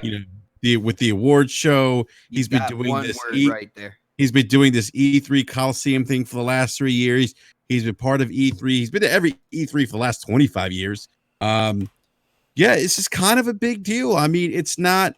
Does it mean that E3 is dead? No, but I think E3 is going through some challenges. I mean, look, like Sony's not going there. There's something going in internally with the ESA. Like I think Jeff alluded to, perhaps he doesn't like the direction that that E3 is going. That maybe it's going to be more of a festival. And we talked about this on Brap Wednesday. Somebody in live chat said it's going to be like Bonnaroo, but it said it's going to be called Gameroo.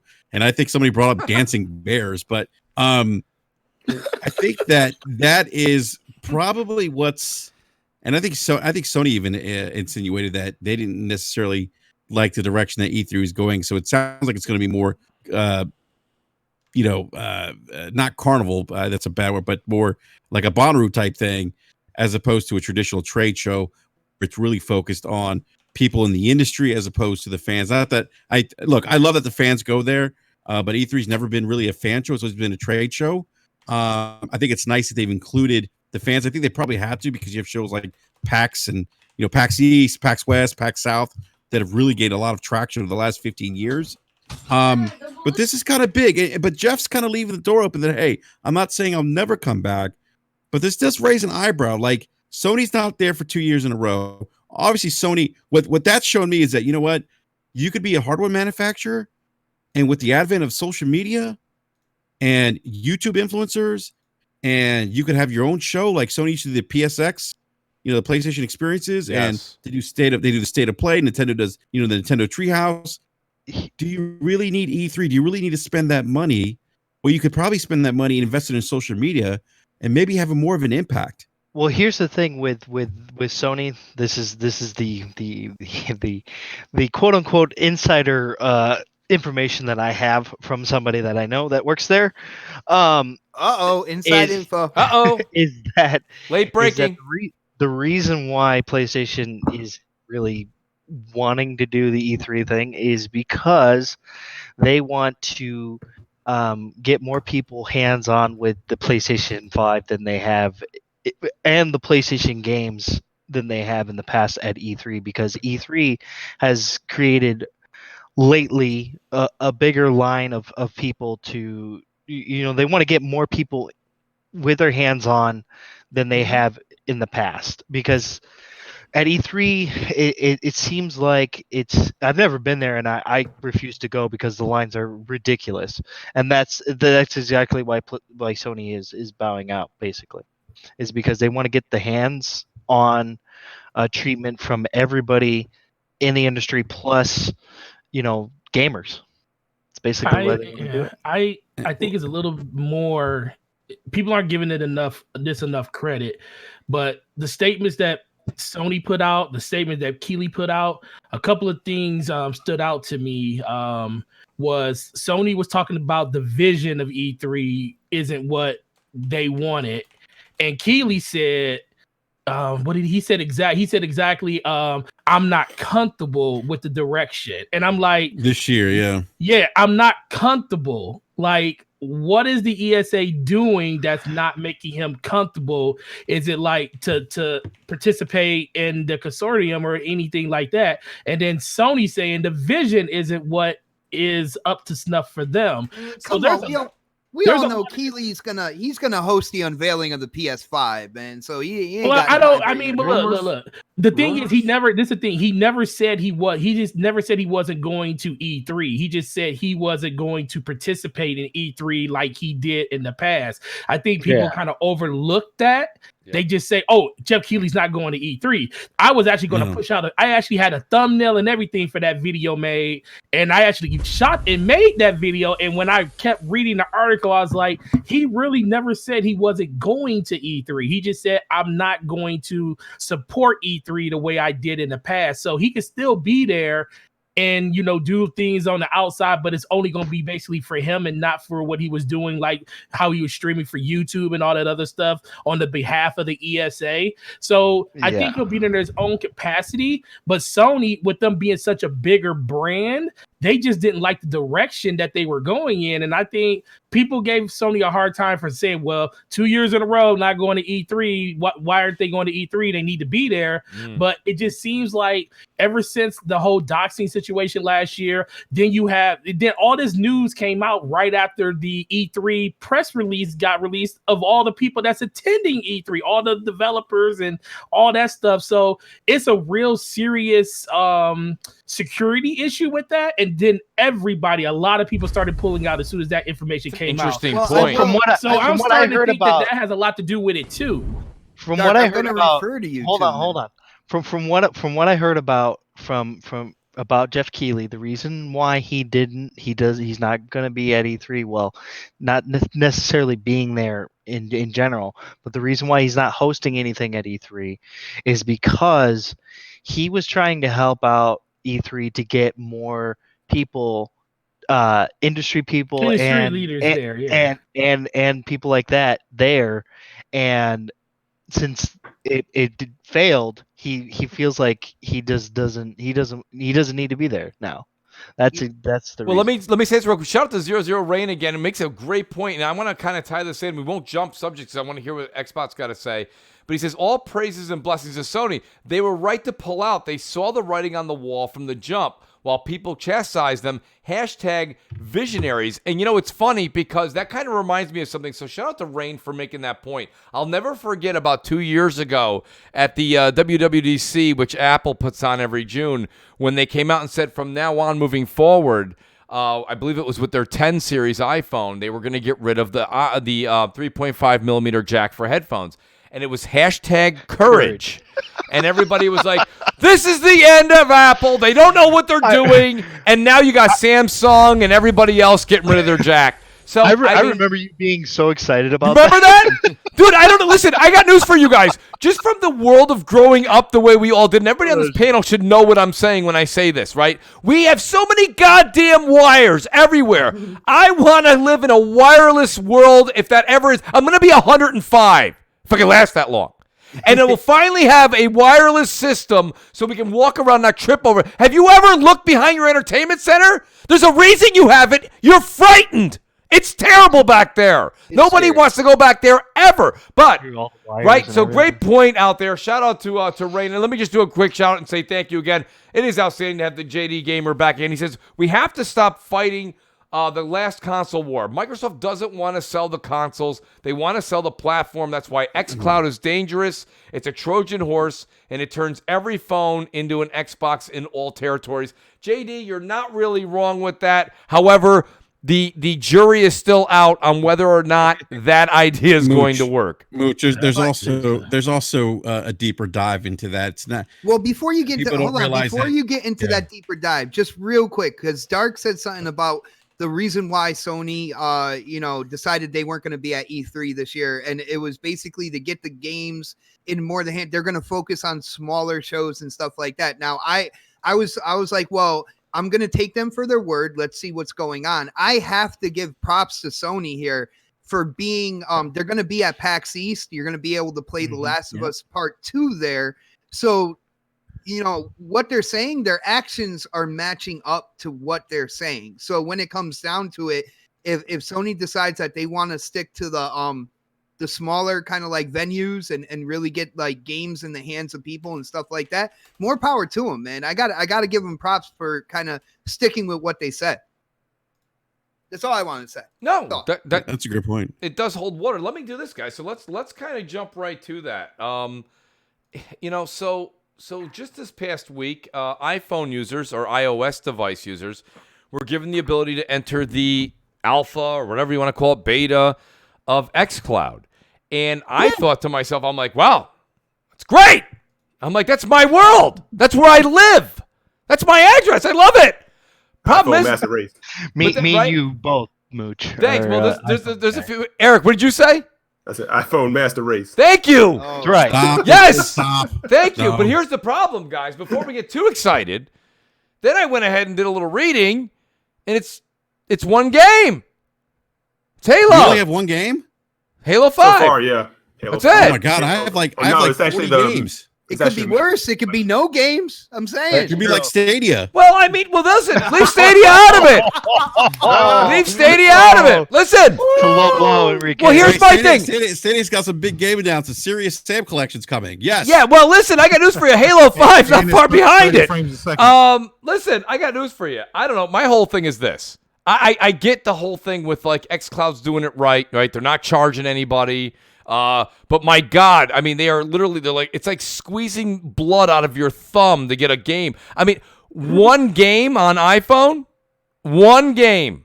That's them being like, I think that's them trying to say we want to beat Stadia to saying we're on iPhone, which is fine. I think that's a great calling card. But like, what's your guys' take? Did anybody join? I applied. I haven't gotten it yet. But have you guys? Anybody tried it on iPhone yet? Nope. Yeah. I refuse to do streaming. No, I haven't tried it on iPhone. Or an iOS device, I should say. Eric did. Yeah, I've tried it on iPhone and iPad Pro. What do you think, Eric? Pretty solid. I had not much lag at all. The only issue I kept having, and I saw a few other people have the same issue, like when right trigger firing. Sometimes there's like some lag in that. So like it might fire off like one shot and then you tap it again and hold, then it'll start like rapid firing again and it keeps doing that. So there's some kind of like lag going on there. Other than that, it was pretty smooth. See, this is and so like I just want to make this correlation, and I haven't gotten a chance to try it yet, but I'm going to go ahead and give XCloud the benefit of the doubt. So everyone is, I love what Eric just said. So couple Mooch, issues. You think it's the Trojan horse? No, I don't. I don't think it's that. I also don't know what the end goal here is. I mean, we've spent the better part of this podcast. People spend the better part of their day on Twitter talking about PS5 and Series X, and that goes for everybody, the media and consumers. And my point being is that if this is the case, right, Stadia is looking at the long term. That's why I said this a long time ago. You guys, listen, I got news for you. I've said this from day one. I'm not selling Stadia to you guys. It doesn't matter. All I'm saying is if XCloud is, Enrique, to be the Trojan horse, if that is to be that for Xbox, well, there has to be a competitor. There has to be a competitor. And it will be Google Stadia. Now, baby. The funny thing is about Google Stadia is that at first I started seeing a lot of commercials for it. Now I see none. On Google Stadia? Yeah, on Google Stadia, I see none. I see this. No I'll be really honest with you. I see have like not the seen same. a commercial. I have not seen a commercial for Google Stadia. You just got to go on YouTube, owned by Google. I've been on YouTube, dude. Yeah, just go on YouTube. Yeah. I've been on YouTube for a long. I've been on YouTube this past. Here's the thing. Here's what I said. Week. I haven't seen a. Listen, I didn't make a Stadia topic tonight, but I will say this much. Okay, I didn't, right, for Xbox's sake. What tonight? Right, not tonight. But like my thing is this. I said this when people are like, "Why'd Stadia release? Why didn't they wait?" Because they're doing the same thing Microsoft's doing. Their fault was they shouldn't have paid beta. They shouldn't have had a paid beta. But hear me out, guys. The point of the matter is they have to get it out in the wild. They have to test it. They have to test the servers. They've got to get people programming for their system. They've got to get the wheel in motion. So the reason, Goldblum, that you're not seeing, okay, the reason you're not seeing commercials galore is they're not at full staff yet. They've got to get going. And I think at this E3 you'll see them it for a long time, and then now I'm not seeing because they were promoting the Founders Edition, but the Founders Edition is about to run out in a week. So that's over. So now when their free edition releases, whether it be end of February or 1st of March, you'll probably see something again. But my point is that it's, guys, I'm just telling you. People are like, remember, everybody was like, Stadia won't make it 2 months. Well, we beat that. And I guarantee you a year from now in January, everyone's like, well, they wouldn't make it a year. Well, we're gonna beat a year too. They're not going anywhere. Stadia doesn't cost Google any more than the labor that they've added to their employees, okay, than to their roll call. Their servers are already there. We're on YouTube right now. We're using the same. If you can stream now, they have YouTube TV, YouTube Red, YouTube Music, and now people are like, well, Stadia's really gonna overdo it for them. No, it's not. No, it's not.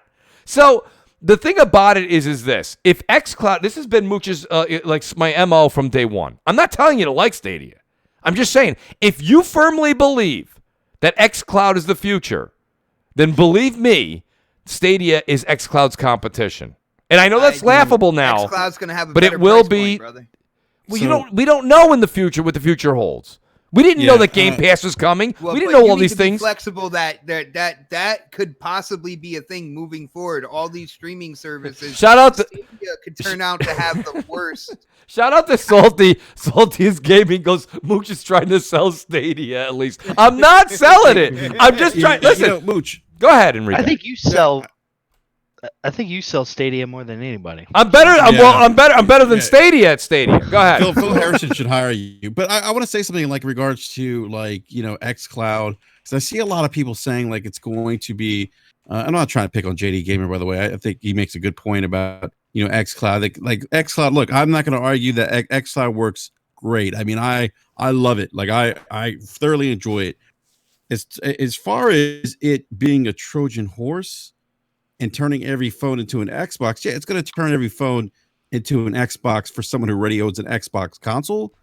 Mm-hmm. But I think I see a lot of people think that it's going to somehow get more people in the ecosystem, and it may, but not at this mass adoption rate. When you think that mobile gamers who have, who game on mobile phones right now, they typically don't pay to play. I mean, they'll download free games. They will download microtransactions. That's for sure. I think it's funny. Like me and Slow-Mo, not me and Slow-Mo. I'm sorry, Forte. I called you Slow-Mo again.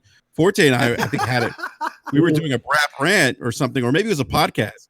And I think Forte pulled up the numbers for Candy Crush. And how much is that money? That thing makes like $600,000 a day or something like that, Forte? Do you remember?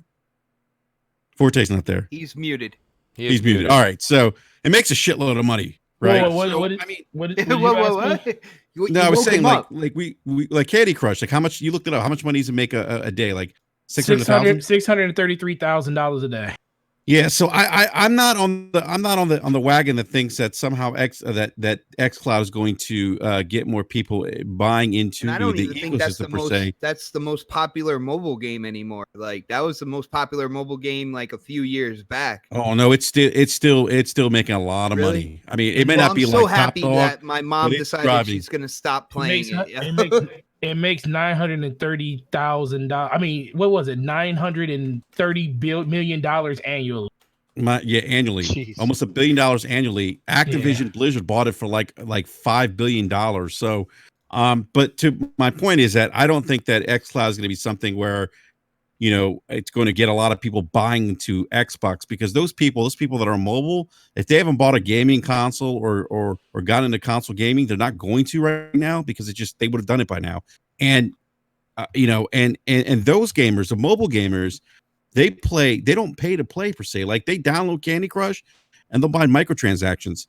They're not going to pay like $50 for a game. They may not pay subscriptions to play games either. That's going to be the uphill battle. Now, that could change. I mean, I know that Apple's trying the subscription model mobile with Apple Arcade, but I think if you think about the install base with Apple and the iPhone, they're only projecting about 12 million subscriptions or subscribers to that particular platform. So there's definitely a little bit of uphill challenge when you're talking about trying to sell games and getting mobile gamers into subscription services, because that's not typically what that demographic does. Do you also, Enrique, can I ask, let me answer and add something to your point. The other thing that I've kind of found over, this time of mobile gaming and trying Stadia in different room, taking it with me on the road, and I'm like, I've said this also since day one. I know you guys are like to have a little bit of fun with the mooch in the chat, so that's fine. I get it.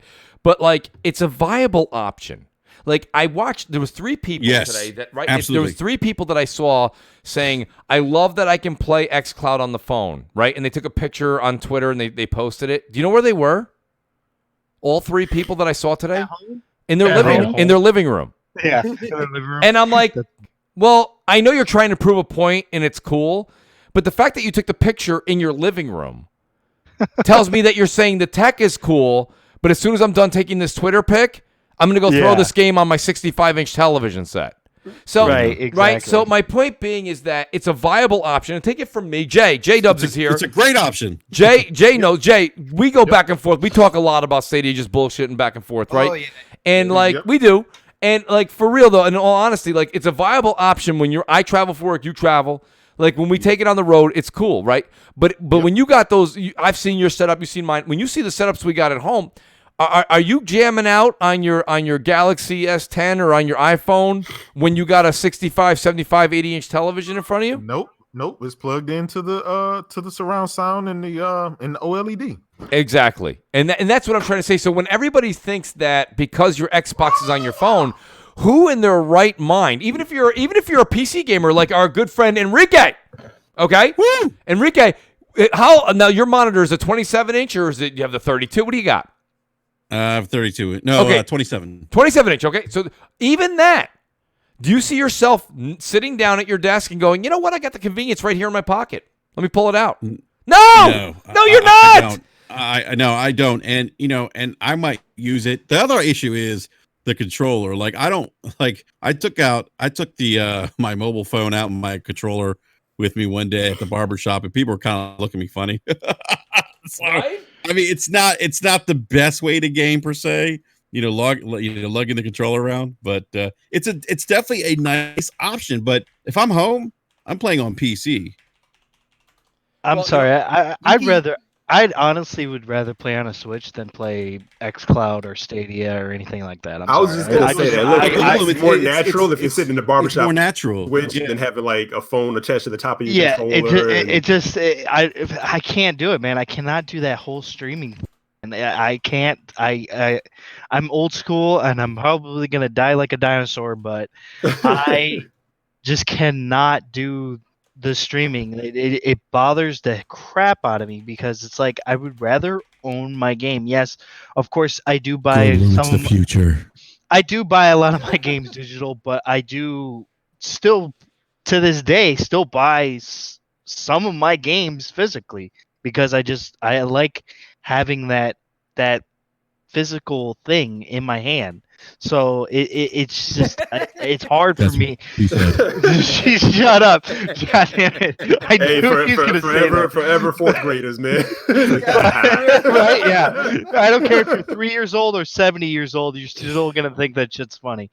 But yeah, Valentine's Day. It's just I cannot do it, man. And for the life of me, I wish I could be one of those people that's just like, hey, I'm gonna take my phone and play Stadia or play XCloud. out and about, I'm kind of there with you, and I actually even have a hard time. I've been trying, and you guys saw I've been mentioning it on Twitter. I've been trying time and time again to get into even playing Switch on the go, and like I play Switch, but I play it like when it's docked, because we have a Switch and a Switch Lite in the house, and don't get me wrong, the Switch Lite for the kids is amazing. They love it. Switch Lite gets played the most. It does. But for the kids, not me. Right? So my whole thing is that I just think that like I have a hard time with the whole like I just think about it this way. I don't know about you guys, and I know a bunch of you in the chat are going to get this with me, right? Like, do any of you guys get like that motion sickness? Like, can you read a book in the car or on an airplane? I can't. Yeah, I can. Yeah, I can't. I don't get that. I can't. So like for me personally, even playing, like I brought Switch on my last trip, and I was just kind of jamming out, and after 20-25 minutes, I had to kind of put it down, and I had to like sit back, close my eyes, because I get that motion sickness. So like it doesn't matter if it's reading a book, like it's because you're concentrating, yet your peripheral vision while you're moving, you just see things flying by. So like my point being is that it's kind of like for me, that's like traveling on the go. Like I saw some people tweet out pictures of them playing XCloud in the car as a passenger, of course, and you know and I'm like, that ain't gonna that's not gonna work for Mooch. You know, that's not my bag. Yeah. So I mean, I don't necessarily. That's what I'm saying. So I don't know how realistic. And JD, I want to see. JD actually has an answer back for Enrique. JD in the super chat says, Enrique, this tech. I think he's saying this technique has been proven.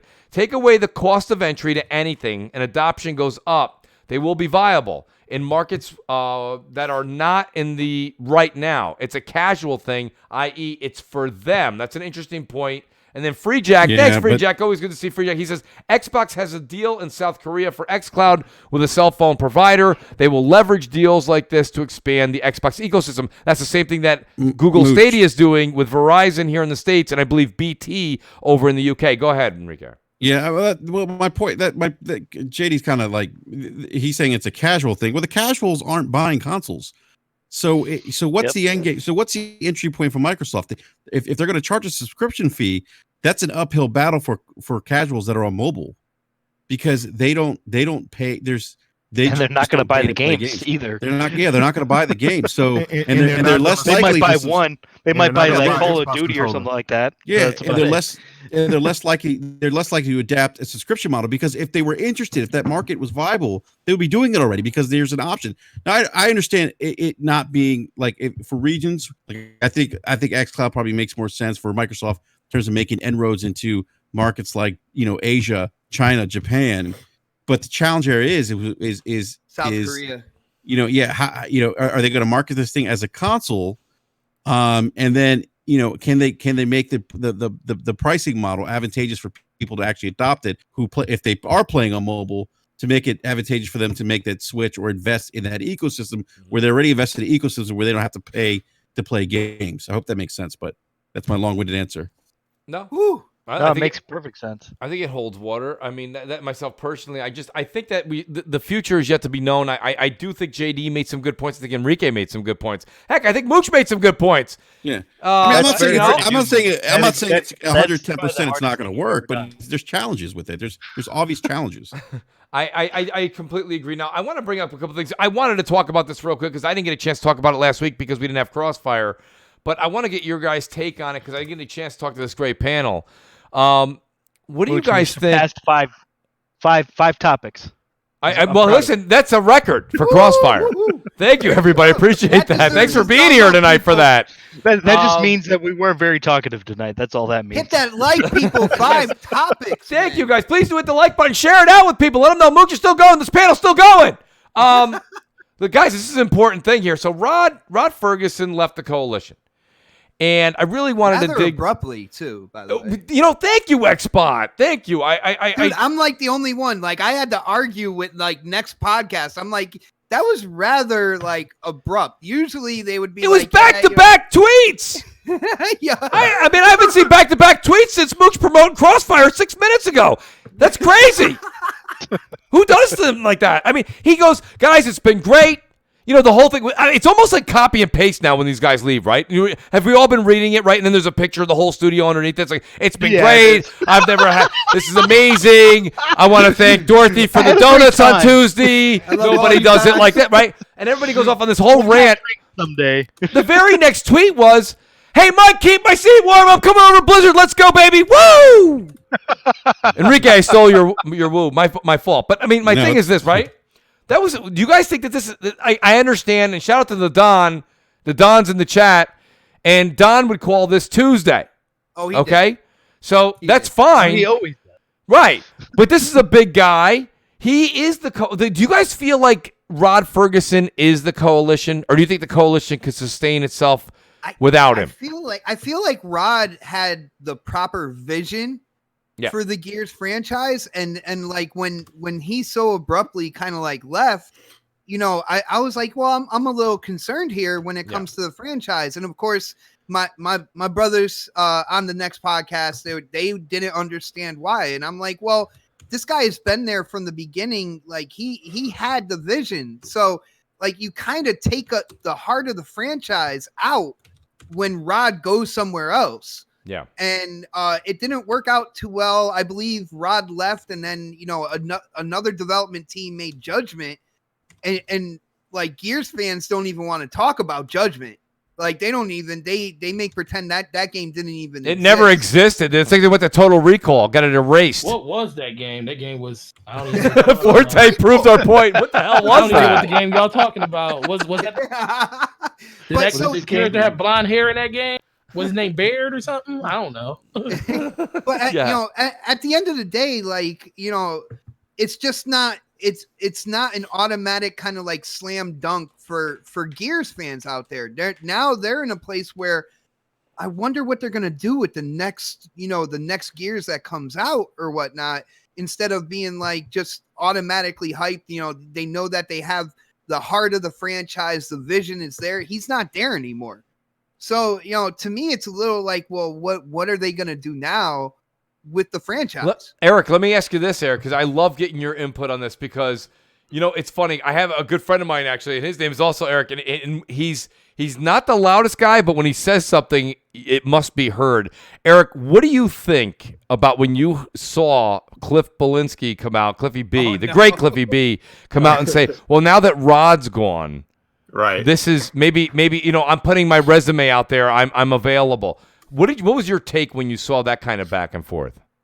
The first thing I did, I DM'd the guys in Brap, and I said, did he just say like 20 minutes ago that he's done with game design? And why do people keep asking him about this? He's living his best life, flying with his wife, eating her ass, running restaurants, and all the stuff that he's doing. That's nasty. I know it's Valentine's Day. Hey, first of all, he said that. He put the poll out there. I didn't say he did He's say eating ass while he's running restaurants? What the hell is going on? Did he living his best life? Yes, he did. He did say that. I didn't make that up. I believe he is eating his wife's ass if he said that. He's probably not lying. No, Did he really say that? I think Yes, he did. He put it in a poll. You know.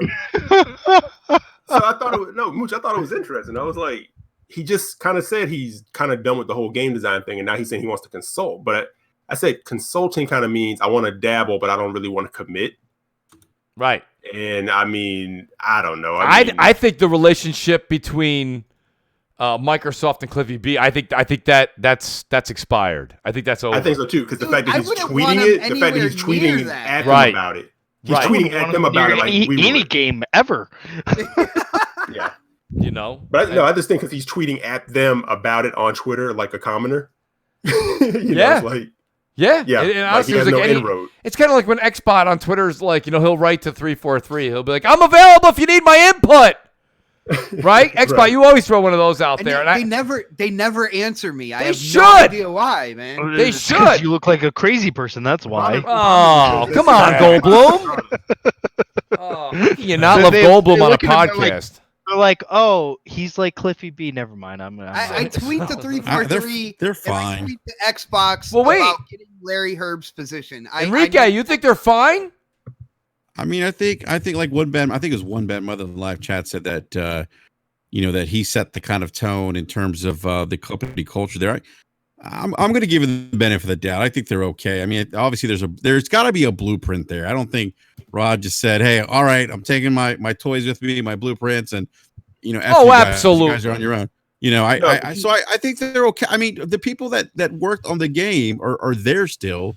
My guess is that there's probably people there that are capable of working on the next, Gears of War, Gears 6, which Salty Gimmicks is a passion project now. I saw that. But no, I think they're going to be fine. But I think to Eric's point, like I think that bridge has been burned with Cliffy B. He wouldn't be tweeting on Twitter because think about it. I mean, he's got to know people at Microsoft. It's a matter of picking up the phone. My guess is, I could see Cliffy calling Cliffy calling Microsoft and asking to speak to Phil or Matt Booty and being sent directly to voicemail. I think that maybe that bridge is burned. Let me ask but you also, guys again, like he didn't say working on. He said like consulting. He said consulting, right. but why tweet it? Like why put that out there and say, "Oh, it's all on call them," me after. Yeah. Noon. So let me not up yet. Eating ass and running restaurants. Right. So let me put this out there, and J Dub, if you're here, I want to get your 2 cents on this too.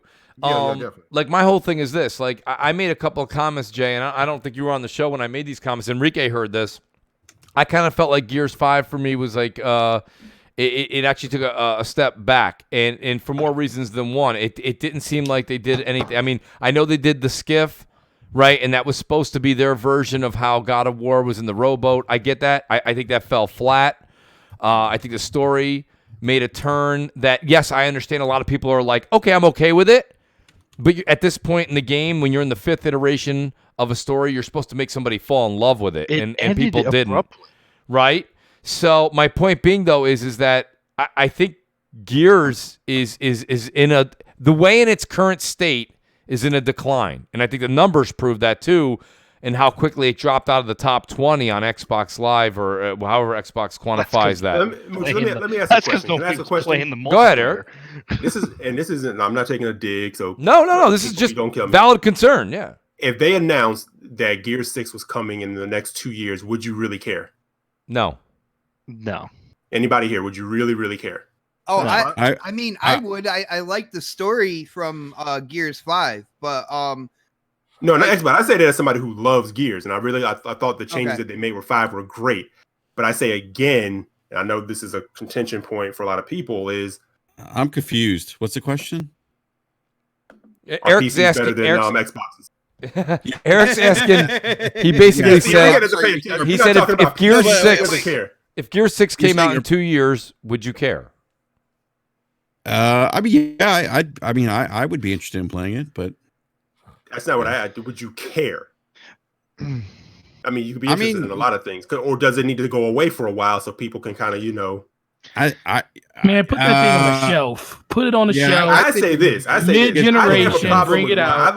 I like Rod. I want to see what Rod goes to do with Diablo because he is that guy that's known as going to fix messes, right? Yes. And they obviously have a mess. Yes. The first thing I thought was maybe this is now an opportunity for someone to say, this is what I think we should do. Like let's say like the lady that stood up in the Microsoft meeting said, I think we should be bold with the Xbox the Series X and do something different. I want somebody to stand up in the coalition and say, we don't have to change all of the DNA, but there's something that needs to be infused into this. And they did some different I know people will say that the open world and this and that, but I felt again that was like sticking your toe in the pool to see if it was cold. Well, here's something that I don't think a lot of people who are kind of like pro Gears who get into the story that I don't think they want to admit here. And it's something that I've seen, going through the story multiple times with the new Gears.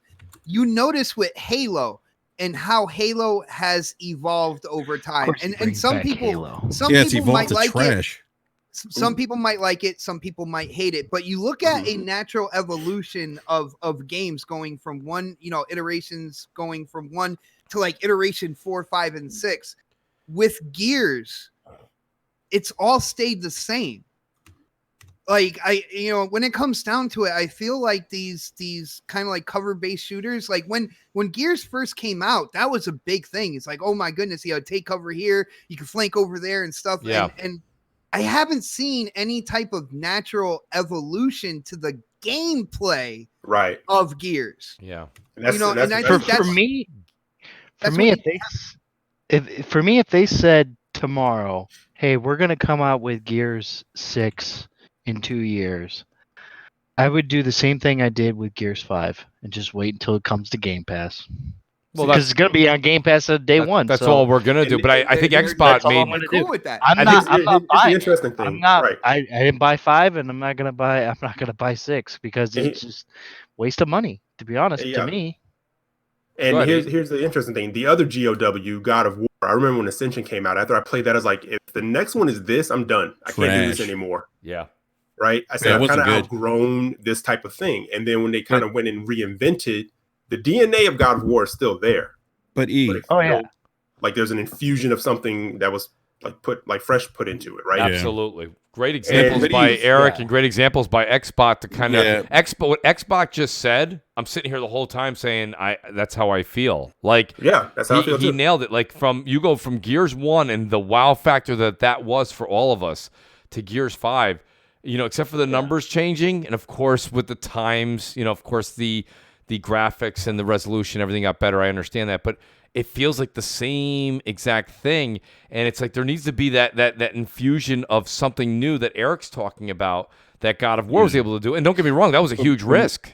Yeah, but Mhm. Mooch, I think that the challenge that to Eric's point, I think the challenge that Gears has is that it's tied to this core gameplay mechanic that's not tied to just single player but also multiplayer. Yes. So if you drastically alter the core mechanics of its gameplay that's been there since 2006, then you alter the multiplayer experience too. How do you do that? Like God of War wasn't tied to multiplayer. So, Sony saying I'm not going to go in there and just kind of really flip the switch. But how do you do that without? Because Gears has a loyal, multiplayer fan base. Like I think XBot, you'd probably agree with that. So Yeah. then how do you see, here's the thing, fix and or I've change that also core been gameplay mechanic without hurting the multiplayer aspect of it? Well, Right. I have been on kind of like the bashing side to when it came to Halo and how they evolved Halo with like the Spartan abilities and stuff like that. But me, the Don K Mega, other YouTubers, groups that talk to each other, like that was a natural evolution that needed to be made because you also got to bring in newer games as well to keep the pool like fresh. But You can don't- you really consider the Don a YouTuber though? Okay, loosely based YouTuber. Okay, but no, he is Shout a out to the mixer Don. streamer, though. He is a mixer streamer and a half. Let me though. just- He's always He is streaming. definitely. Let me say shout out to Sovereign Kagito. He says, what is the difference between Gears 1 through 5? He says, nothing. It feels the same. But see, Who's and that's- yelling? Absolutely, Sovereign. Here- Thank you for the super chat. I appreciate that. Well, that's And what J-Dub's I'm nice. saying. People get on my case about liking the Spartan abilities in Halo, but I feel like 343 kept the heart of the multiplayer intact while adding new things to the game. And I think that when it comes to Gears, they have to do the same thing. Let me ask Jay. Jay, I know you just muted again, but Jay, I really wanted to get your take on it because we've had a discussion about Gears. Like, what do you think about with Rod leaving? Is it a big deal, or do you think honestly maybe like Eric's saying now that he's gone, the coalition can take a step back, regroup, get a new leader, and maybe put something fresh on the screen? Well, that would be equivalent to Neil Druckmann leaving Naughty Dog or Cory Balrog leaving Sony Santa Monica or Facts. any of those guys. Yes. That's just what it is, right? So, nobody should downplay how big that is. But I do think that there's still enough talent on that team to continue making Gears.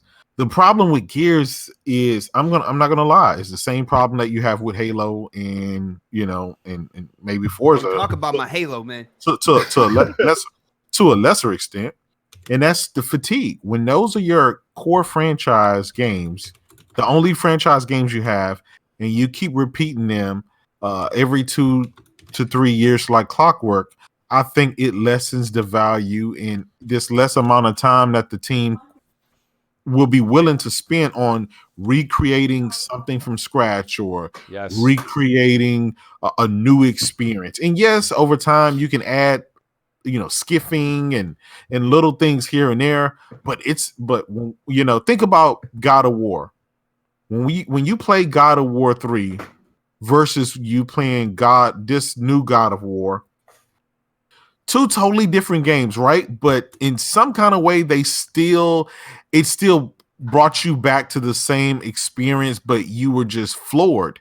Yes. I would like that experience from a Halo or experience from a Gears. Now, I know people are going to say, well, you have your fan base and you have your core. I get that.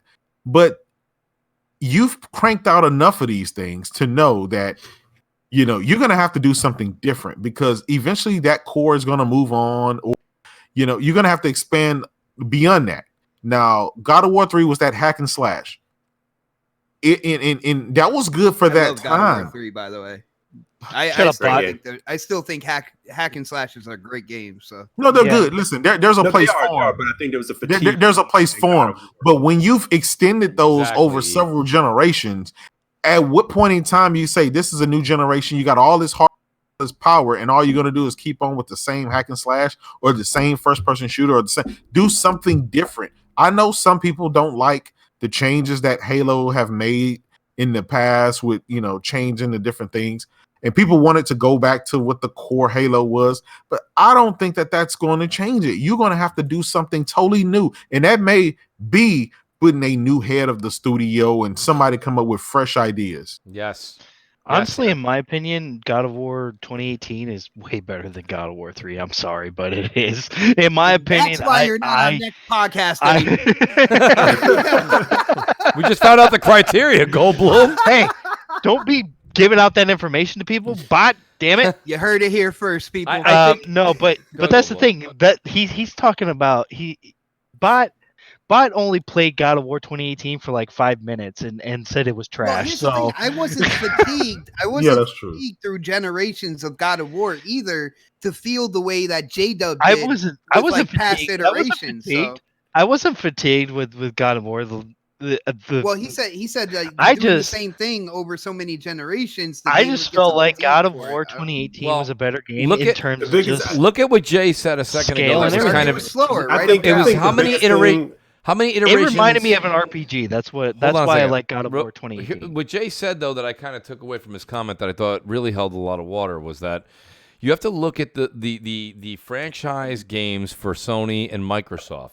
And there was 2 Gears games this generation. I don't know how many Forza games, right? And, you turn around, there's a lot of people in the chat going, come on, Mooch, you guys are saying this about Gears. What about Uncharted? Isn't that saturated? We only had one Uncharted this generation. Yeah, right. They killed it, and it's done. It's dead. So guess what? We have to look forward to I don't think it's dead, but it's not gonna be listen, you get one Uncharted a game console generation. That's not saturating it. But yeah, it's not. But here's the thing, though. Sony can get away with that because what do? They put out other new AAA yes, that was franchises. My point. Yeah, that was my point. Yeah, so where Microsoft, that oversaturation is highlighting more because you don't have a Days Gone, which I think is one of the better new AAA games that Sony's put out. You don't have a Horizon Zero Dawn. You don't have those games. I mean, you get I think you could get rid of Uncharted, right? But you have Horizon Zero Dawn, which is a new IP. You also have Days Gone, which is a new IP. You have so many other games that came and really hit the mark, from Bloodborne all the way to whatever. Death Stranding. Yes. But yes. I feel exactly. So you can kill those games, but with Xbox, you can't. If you kill Halo, that's a wrap. If you kill Forza, that's a wrap. If you kill Gears, that's a wrap because they only have those handful of they only have those 3 games. J-Dub, Sony can kill Uncharted. Like fixing that with their acquisition of studios, so we got to see what comes out of those. Maybe they said that with Gears that they're going to take a break for a while. I believe that's been out there. So they've been saying it. Yeah. Well, here's why not bring back the idea of Shanghai Nights for a little bit? Right. You know what I'm saying? I should bring that like back. what you guys are saying with Uncharted and them having Days Gone and Horizon Zero Dawn out. Uncharted 4, I felt like added enough things to it to make it not fatigued. I didn't feel fatigued when I was playing. I didn't either. Uncharted 4. I get it, but Sony didn't want to run that's my point, is that into the ground. Right. But that's my point, is that they added enough things that it wasn't fatigued for people, and it's still one of their best games on the PlayStation 4 and one of their best looking games. And each one, if you think about it, like story wise, built upon the other and got better. All the mechanics that they did from the first Uncharted to the fourth got better, right? Yeah. They felt more fluid. So I want to give like a comparison here, because it's not completely dunking on like Gears, because Gears 5 really did do something different in the vein that they matured the characters. Like if you think about the Marcus that was in Gears 5 versus the Marcus that was in Gears 1, 2, and 3, way different character, right? So they did take some of that feedback that people had from 4 and implement it into 5. Yeah, what they did was they put him from the driver's seat to the third row in the back of the Yukon. Denali, you know what I mean? But Mooch, my thing was, here we are, we're 5 games into this, or however many, if you want to include Judgment, right? But we're still roadie running the same. We still feel like we're in tank. Yes. Still, we're rolling back. And I'm watching. I know people can say what they want about like the Outriders reveal. It looked bland. It looked boring. It looked like the same, right? But I'm watching it. I'm looking at it. I'm kind of like, it looks like. What are you talking about, man? No, but if you look at some, I don't know how your timeline is going, but I'm looking down some of it, and some people kind of feel like it looked boring. It looked, whatever. I said it looked for what they showed. I said it looks interesting enough to me to be intrigued. I agree. Right? But as I'm watching it, I'm like, you obviously see the DNA of Gears. Yes. Because people can fly, worked on Gears. But I'm watching it and I'm like, this looks like a faster Gears of War. Yes, much faster. They took the clunky right out of it. Yes. Right. Yeah. There is cover, but they can come out of it and kind of go into other battle, gameplay. And I'm kind of like, something as simple as that with some of the story stuff they put into Gears could probably make Gears feel a little bit fresh. I completely agree. The difference with God of War, as I'm playing, I said the problem with God of War that I was feeling wasn't the gameplay per se, from God of War 3 or whatever. I said, I'm not the same kid that was playing with Kratos in his first 3 outings where he was pissed and angry. I don't feel that angry anymore. Right. And he's screaming, "Oh, Ares," and this, and I'm like, that's played out, dude. We got to do something different. That was the major change. Besides the gameplay, they made you actually feel and care for Kratos, and he changed as a character. He grew with you. I completely agree. And that's why when you use that example, okay, the one thing that people who get into depth of the story of how God of War kind of grew, okay, like you just said, was that you went from that he was just on his own and he had all this and that and he was fighting, right, and then all of a sudden became a dad, right, and he's caring. That's what I thought we were gonna see as Gears 4 was passing the baton from Marcus to James. And they dumped that part of the story in like the first 2 acts of Gears 4. It was like they and that to me is where you lost me. I was like, I can the multiplayer. And conversely, that's where they lost you. If you really think about it, that's where they lost you in Halo 5. If you go, let's go back to Halo 5 for a minute. What? No, we're gonna go there. Halo 5 multiplayer, I hear across the board, fine, it's great. It's Halo, right? Right. But like you said, they added some things to it.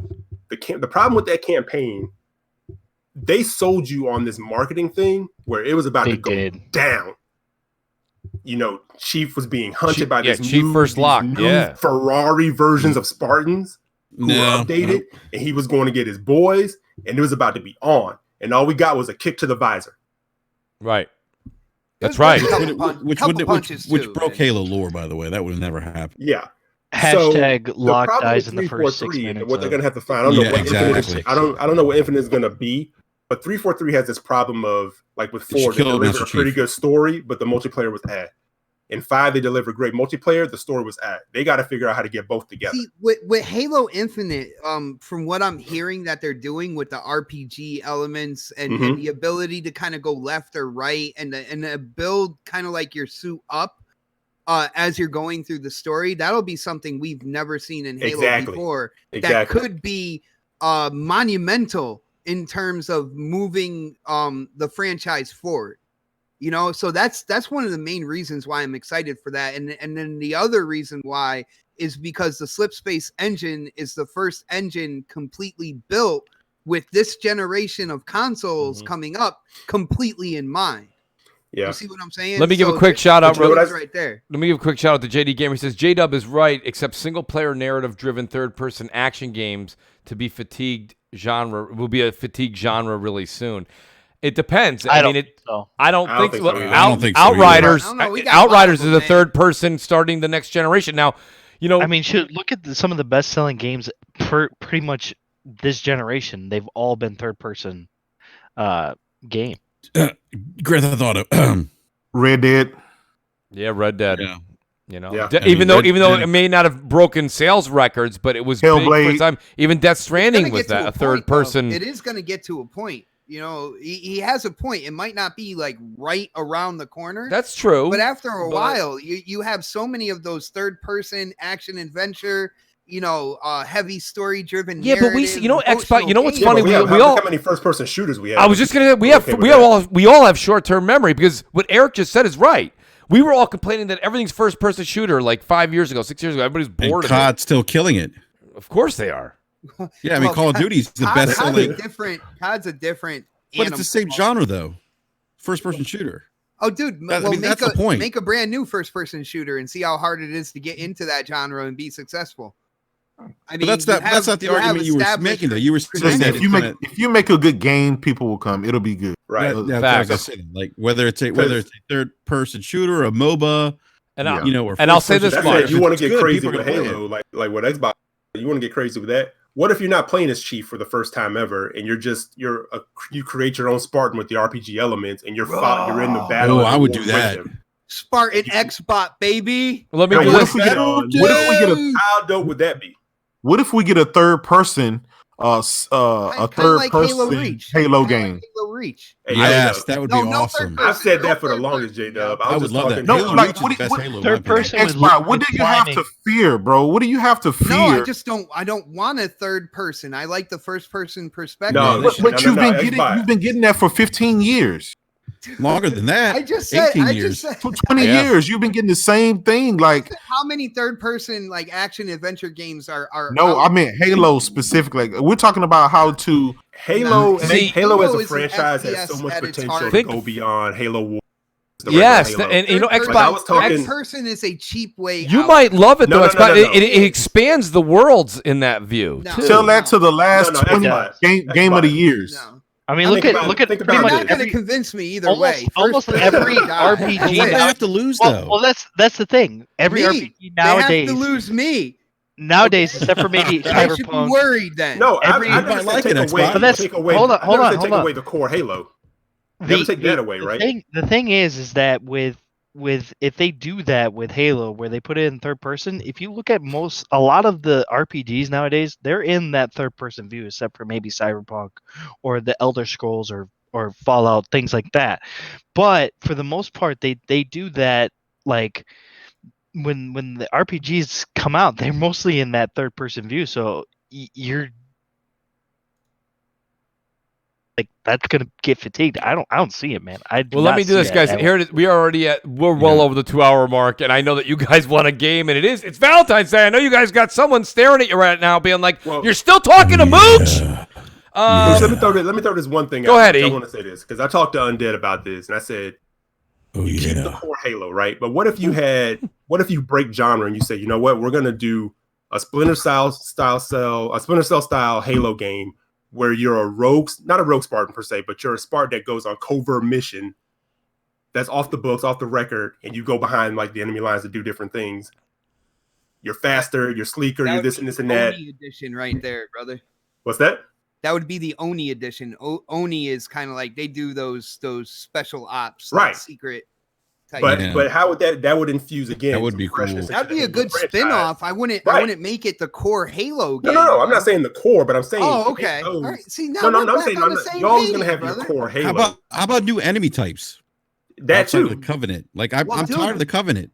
With Halo Infinite, like they've got 650 employees at 343. They can make 2 games out of that studio. Exactly. Like one can do what he's talking about, and then keep traditional with Xbox like theory, and everybody's happy. I think get rid of the Covenant. Frankly, I'm tired of like, oh my God, he's here. Well, they I get did. tired They of gave hearing you the that. Prometheans, and that was like playing, And then Metroid Prime. people I got am mad really at interested to Prometheus. hear where 343 is this gonna. I mean, I don't know, man. I don't know if Halo Infinite's gonna go the Destiny route. Is it gonna stay more traditional, like the way it is with a new engine, just a new new world? What's gonna happen here? I'm very interested to find out. I'm actually a little concerned because I think they could make Halo as big as Halo was back in the early days. Or they could do something that really turns people off. And I don't know where they're going. I hope they stay away. Even though I love Destiny, I really hope they stay away from the Destiny model and do their own thing. I'd hate Halo to just be a Destiny clone. I mean, that wouldn't look good for 343. How about if I they don't killed think Master they will. Chief? Well, Whoa! listen, Enrique, they won't do that. They already kind of got a taste of that when they left Master Chief basically out of 5. So they're not going to do that. I think Infinite's going to revolve around Chief in a major way. We'll be visiting Xbox. How about if Master Chief has a son? Right? Yeah. If he has a son, well, then they're going to give it to Kate an episode later. Who is he gonna have? What if his son is actually Locke? With that being said, everybody, what a great Friday night. I want to thank everybody. What a great chat. We had an amazing shout out to Sir X Man who just popped in too. Guys, awesome chat tonight. Awesome panel. Great topics. Amazing flow. This is a great group of guys got together here tonight. I want to thank everybody. I'll try and go in reverse order here. I'm not always really good at that. I'll start from the top all the way and go back to the bottom on my Discord list. I'll start with the one and only. You know him as Dark Optimus. We know him as Goldblum. Goldblum, thanks for being here tonight, buddy. And you're right, or the Angry Otter from the next days. Goldblum, great to have you here, buddy, and let people know where they can find you. Hey, you guys can find me on Twitter at Dark Optimus. You can also find me on Xbox and PlayStation at the same name. And I'm gonna have to tell my significant other I've had enough tonight because I've gotten ear raped by Enrique. Yeah, babe, I'm sorry, but I'm just not in the mood. Not in the mood. Right? Shout out real quick. Stay Goldblum. Well, we got Enrique White here. Sovereign Cogito says again. He says Halo Infinite needs an Aphrodite-like chamber with Cortana. Imagine that in hot lingerie. Happy Valentine's Day. Thank you, Sovereign. I appreciate that for the end of the show. Great super chat. Eric, honestly, outstanding. It's always an honor to have you here, buddy. I will start talking to you again tomorrow so I can book you a month from now. Eric, let me know. Let me and everybody know where they can find you, brother, please. Hey, man. Once again, man, I always have a blast when I come on here, guys. It's always a great conversation. The chat is always popping. I love all you guys in the chat. But yeah, you can find me on Twitter, EC Jackson with an X, and on all platforms at the same thing, except for PC because that's trash. Oh, jeez. Oh, dang. You ruined Enrique's Valentine's Day. Enrique. You ruined ours, man. Right? Our PC Master Race himself, our insider, Enrique from Basement Radio Arcade Podcast. Enrique, thanks for being here tonight, buddy. I truly, truly do appreciate it. It's always great having amazing conversation like we do day in and day out on Twitter. Woo! Let people know where they can find you, buddy, and thanks for being here tonight. Yeah, man, it's been a pleasure. Great conversations this evening, and I had a blast. And yeah, give me a follow on the Twitters at BRAP_podcast. You can find us on YouTube at the Basement Radio Arcade Podcast. Myself, Gaby Forte, Eric Jackson, B Money, and Slow Mo Backslap. And we broadcast live every Wednesday nights at 9 p.m. Eastern Standard Time. We actually have Bad Bit Gaming on this Wednesday. He wasn't a live chat earlier. He wasn't here. Shout out to Bad Bit. Yeah, so we're excited. He's going to be a first-time guest, so excited to have him on. Check us out next week. Awesome, Enrique. Thank you so much. And then I've got the man himself, the leader of the Sony Army, J-Dub. Jay, thanks for being here, buddy. We have such great conversations as well on Twitter. Listen, let everybody know where they can find you, and thanks for being here tonight. Anytime, man. It's always great chopping it up with you, Mooch, and the panel. You guys all know me. You find me kicking up dust on Twitter at JDubCity16. You can catch me streaming a lot of PlayStation, Xbox, and PC games on my channel at JDub. You play on Xbox, dude? Holy crap! Believe it or not, he does. This is true. That's it happens. Boggles my mind. Thank you, buddy. I appreciate that. And then I got one of my usual suspects here. He's Xbot 448. He's got a big show tomorrow. He streamed Bleeding Edge for you today. Go check it out on his channel. Xbot, let people know where they can find you, brother. Nice. Yeah. As usual, this is the kickoff of the Gamers Weekend, and it goes right into Saturday night, 7 p.m. Eastern with the next podcast. right here on YouTube on my channel, and we have an awesome show planned. I cannot wait. The channel's growing. We just hit 4,000 subscribers. Thank you guys for all the support. Just not only 4,000, but 4,000 and growing, because I got there was more subscribers after that. So thank you guys so much for the support. Just a bunch of content going on in my channel. So yeah, definitely go there and subscribe. Appreciate that, Xbot. And last but not least, he had to leave early. Gaming Forte, he had to go out with his significant other, his missus. They're going out to dinner. It is Valentine's. He did the show for you. He did the show for me. I appreciate it. His information's right there. It's at gaming_Forte. And on YouTube, it's Gaming Forte as well. Guys, please do check out Forte. He's also on Brap. He does Breakfast with Boom. He's everywhere. He's on Crossfire. You just go to a podcast, and Forte's somewhere to be found. So thank you to Forte for being here tonight. And last but not least, I want to say thanks to @JMatrix76. I got his information up there. You need any help with anything on YouTube or anything with Twitch, he's the guy to talk to. Guys, we're going to be back next week. It's going to be fantastic. It'll be another Friday to remember, 7 p.m. Eastern Time. Check me out, the Mooch78 on Twitch. We're going to be streaming this weekend. We are on the path to platinum for The Last of Us. We're going to do that before The Last of Us 2 comes out. So please do check that out, guys. Have a great weekend. Enjoy your Valentine's. And game on, guys. We'll see you next week. Thank you again. Peace. Battletoads. Make love, not war. More like Nickelodeon turds. More like Cartoon Network browser game.